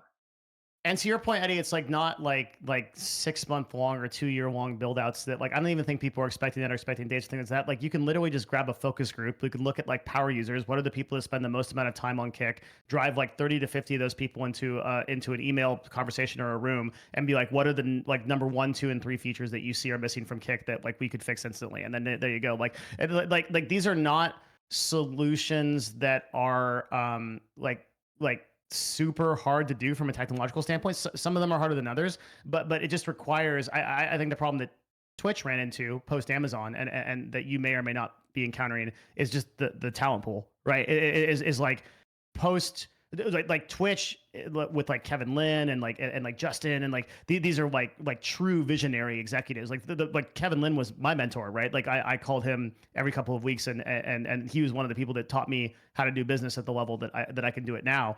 And once those people cash out their RSUs from Amazon, I think the incoming staff just didn't have the same level of vision or experience. And I don't mean to take away from some of the people that work at Twitch. There's a lot of smart people that work there. But like it's a talent problem, right? At some level. But if you can find those visionaries and solve for that, I think it's important to have some people at an executive level thinking about that kind of problem. Like, okay, I'm going to gather focus groups. I'm going to take these initiatives. We're going to hit the low hanging fruit, and then we're going to communicate that out properly from a PR perspective to make, and like not, and to not underestimate ultimately how powerful that is for creators that are considering using your website for the long term. Yeah, no, I completely. It's interesting take that you had there. I guess, yeah, the situation with these larger corporations is, yeah, the people that maybe founded it or the people that led it initially probably, yeah, they end up moving on, and then the people that replace them maybe less incentivized. Maybe, you know, you don't have that same sort of talent density. You don't And have it's that just same sort of harder. They thinking. didn't like grow with the culture, right, in the same way. And like, I can't tell you how many people I reported to that was on the Alexa couponing team. Completely agree with that sentiment. Hey Eddie, yeah. I want to check in on you. This has been a barn burner, but I also know that it's like crazy late in Australia for you. So I just wanted to check in because we're cooking. I looked at the clock. I'm like, holy shit, like we're cooking.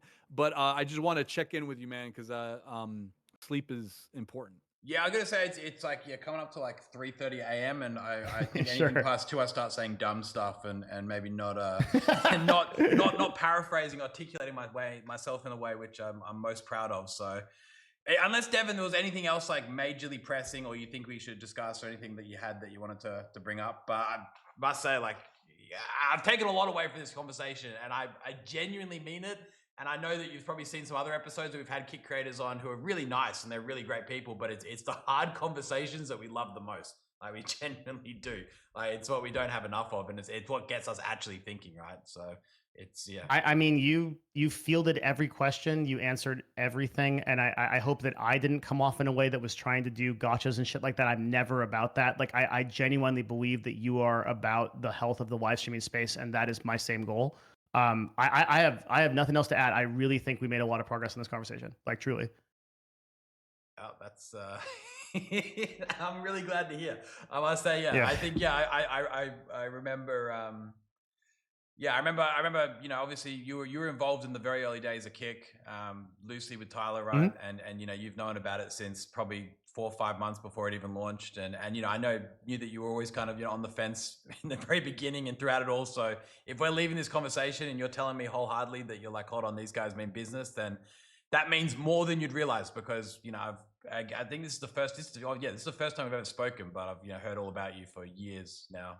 Well, Tyler and I have done a lot of phone calls, many hours about Kick. So I think while we've never directly spoken or been associated, Eddie, I've been in the camp in some way on your platform for a long time, and yeah. So you would have been one of the first people to know about Kick, to be honest. Yeah, and I mean, we've seen so many people come into the live streaming space with varying degrees of funding and goals. What you've done with Kick to get it to the degree that it has been now, and what it is, and I think one of the really eye-opening things for me this conversation was when you kind of geared me up to like the current, and Andrew, you did this too, like you geared me up to like the present moment of where Kick is at. And when I really look at the platform absent of the perception that the widespread community, that like the macroscopic conversation is, you really have moved these things forward. And I think one of the biggest eye-opening moments for me was like, oh man, I have to do a side-by-side comparison of like the current streaming apparatus of large viewership on Twitch versus Kick, and unironically say that the Kick people are probably above board more so than the Twitch people. That was a fucking shocking moment. But I mean, so I learned a lot on this call too. It's been really good. I think I think it's hopefully not about, you know, Kick versus Twitch so much as I think what you mentioned before about uplifting the live stream platform, ecosystem, the industry as a whole. I think, you know, that is something we talk about more, and I think if these, you guys deserve your spot. You guys deserve your spot as your own platform. I know there's kind of a lot of back and forth about Twitch in this conversation too. There kind of has to be.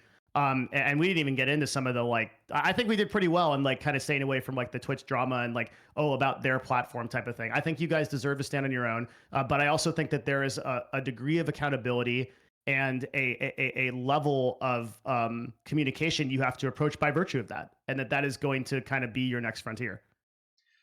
Well, when you see that shift in strategy,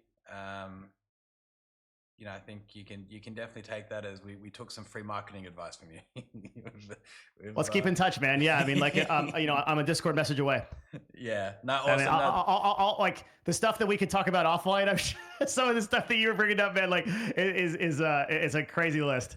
There was, wild. I'm not gonna lie, there was Yeah. probably 3 or 4 things. I was like, fuck, I just wanted to say so badly, but I was like, I really can't say nothing here. Like, it was definitely just based on respecting privacy and all that kind of stuff, not so much about direction, but yeah, there's a whole bunch of interesting stories out there, and I think the live streaming space is just fascinating.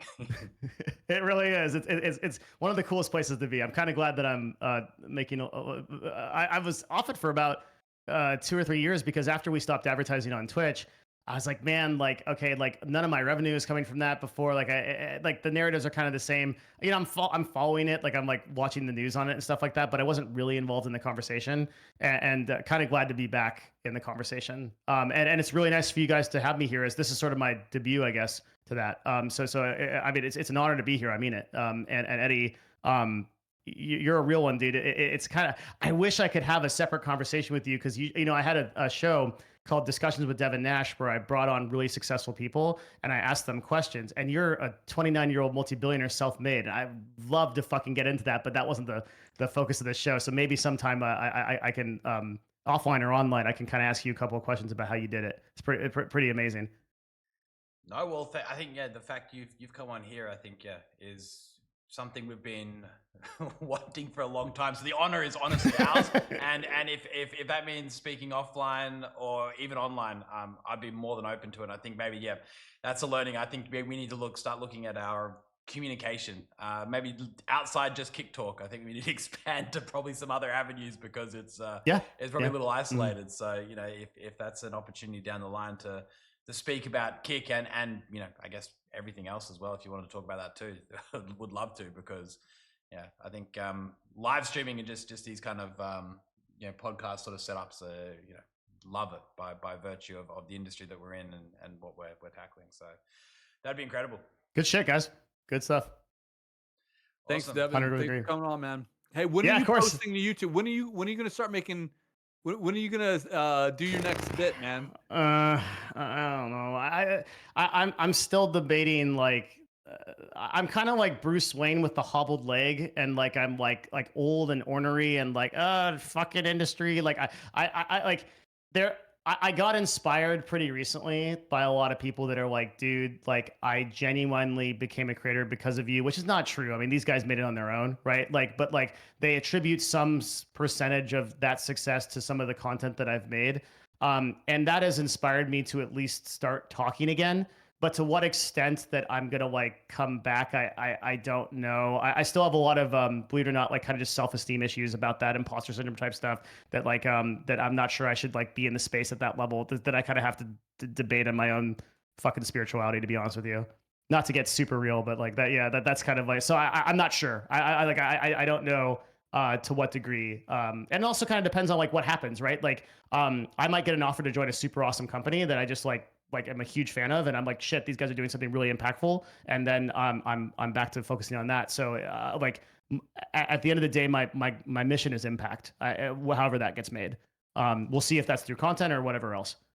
Well, you're a real one, man, and thanks for joining man. us. Really appreciate it. Eddie, I'll give you the last word, man. I know it's late over there. Yes, thank you for staying up so long, man. Appreciate it. No worries at all. It's been great, and Devin, thank you so much for coming on, making an amazing episode, and again, putting our feet to the fire a little bit. We love talking about this, and if you're walking away feeling even 1% more confident in Kick, then I'm hoping that a few other people are feeling the same, because that's all we can hopefully achieve from this. So keep the conversation going. Appreciate it. Thanks, Devin. All right, thanks guys. Appreciate it. Yeah. That was awesome. It's been a while since we've had a tough chat. I love it. I end up getting fired up, and I'm like start screaming. And I'm like, dude, why am I screaming at this guy? I shouldn't be screaming. Like, I should be calm and cool and collected. But I love I love it when you almost get really emotional and into it, because You kind of forget there's almost what 4,000 something people watching, and you got to be kind of careful what you say in terms of accidentally maybe talking too much about competitors or whatever. But it's great. It's great. I think this was a great conversation, man. And again, thank you for being willing to have it. I think he made a lot of great points, and I think that he will find a very different kick once he actually starts to dive in, right? Like instead of being like so far away from it and like perception, I think once he starts diving into the numbers, Latin America, what Brazil's been doing, like the fact that he, cross tweeted about Osman and Trainwrecks being like having authentic viewers is like, well, you got to keep in mind, like, we picked up so many like real ones over from other platforms and regions that like do you remember the time where certain streamers would come over and try out KPP and then they got freaked out and then they went back to the platform? My point is that I think if once Devin starts to dive in to the quality of creator that we have on the platform, he's going to see that we have a very different audience. I'm not saying his numbers aren't completely wrong. What I'm saying is that I think that that they lack research, and I think that once he dives into it, he'll be pleasantly surprised. Yeah, I think that's the thing I can now really confidently say is when you are browsing the directory of Kick and going into random streams, like it's a really great platform, and obviously I understand some people don't want to trust Kick, but the simple fact is there's just hundreds and hundreds, thousands and thousands of people online at any given moment, really great people streaming on Kick right now, giving it 100% effort, advocating for us on social media, advocating to that community, means to show that, like, again, it's not fucking perfect, right?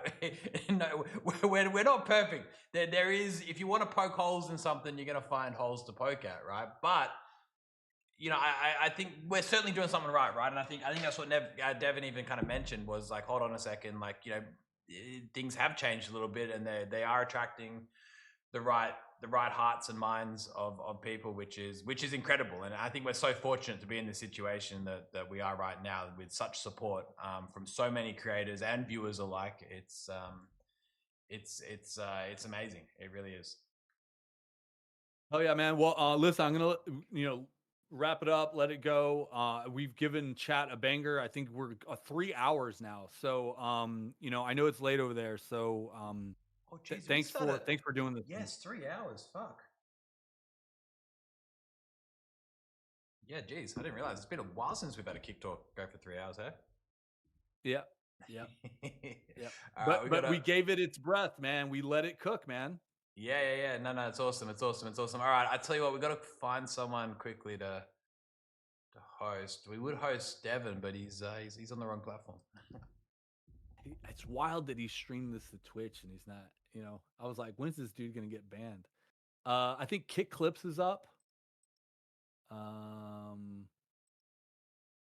Creation X, he's cooking.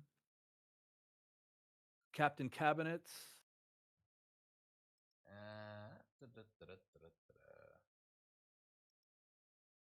So who you mentioned? Kick Clips. We got Kick Clips. We got Captain Cabinets. We got Creation X. Yeah, Kick Clips has literally just gone offline. Oh man, Kick Clips. I was gonna grab him. Read the room, Kick Clips. Chopsticks is up. Lauren Shayla is up. Oh, Lauren. Ryda is up.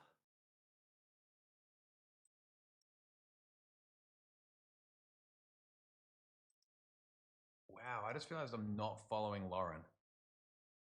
Oh, no joke. I feel really bad. I don't know how that is the case. All right, guys, we're showing Lauren some love. Drop by Lauren. Lauren's been on Kick for since the very, very beginning, before we even had a sub button. I think, we're talking about like winning over people and winning their trust. Like, Lauren has trusted Kick now for like very beginning, the highs, the lows. I think we're talking to Devin about being kicked whilst we were down. Like, Lauren's been by our side. She's like, supported this platform since day dot. So show her some love. She is really, really, really, really special.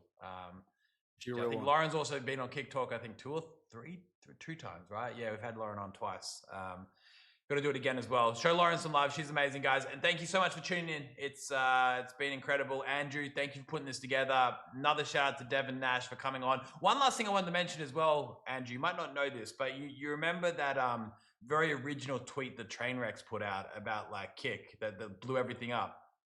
Oh yeah. Devin was a big part of that. You know, he was kind of that was you know. So when I say Devin has been a part of Kick in more ways than you understand, like I mean it. Like he's a big part of what's happening here. So it's kind of funny that we're speaking for the first time, like almost 3 years later. I love it. Yeah, I mean, subsequently, if I didn't see that tweet, I wouldn't have dug down this lane either. Like, I mean, it's amazing you joined how on the everything. back of that tweet, right? Yeah, man. Like I heard the rumblings and everything and all that mess, but it became very real when Train started getting vocal about it. So yeah. So it's crazy. It's crazy the sliding doors in this business, man. Yeah, no, it's that ask Devin about that tweet. But anyway, we're gonna host Lauren, guys. Show Lauren some love, and it's been incredible. We'll see you guys next weekend for another episode of Kick Talk, same time as usual. See you guys. Later, y'all. Oh, host going through. Guys, show Lauren some love. Show us some love. Show us some love.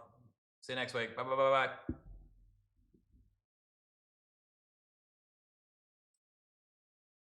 Sweet.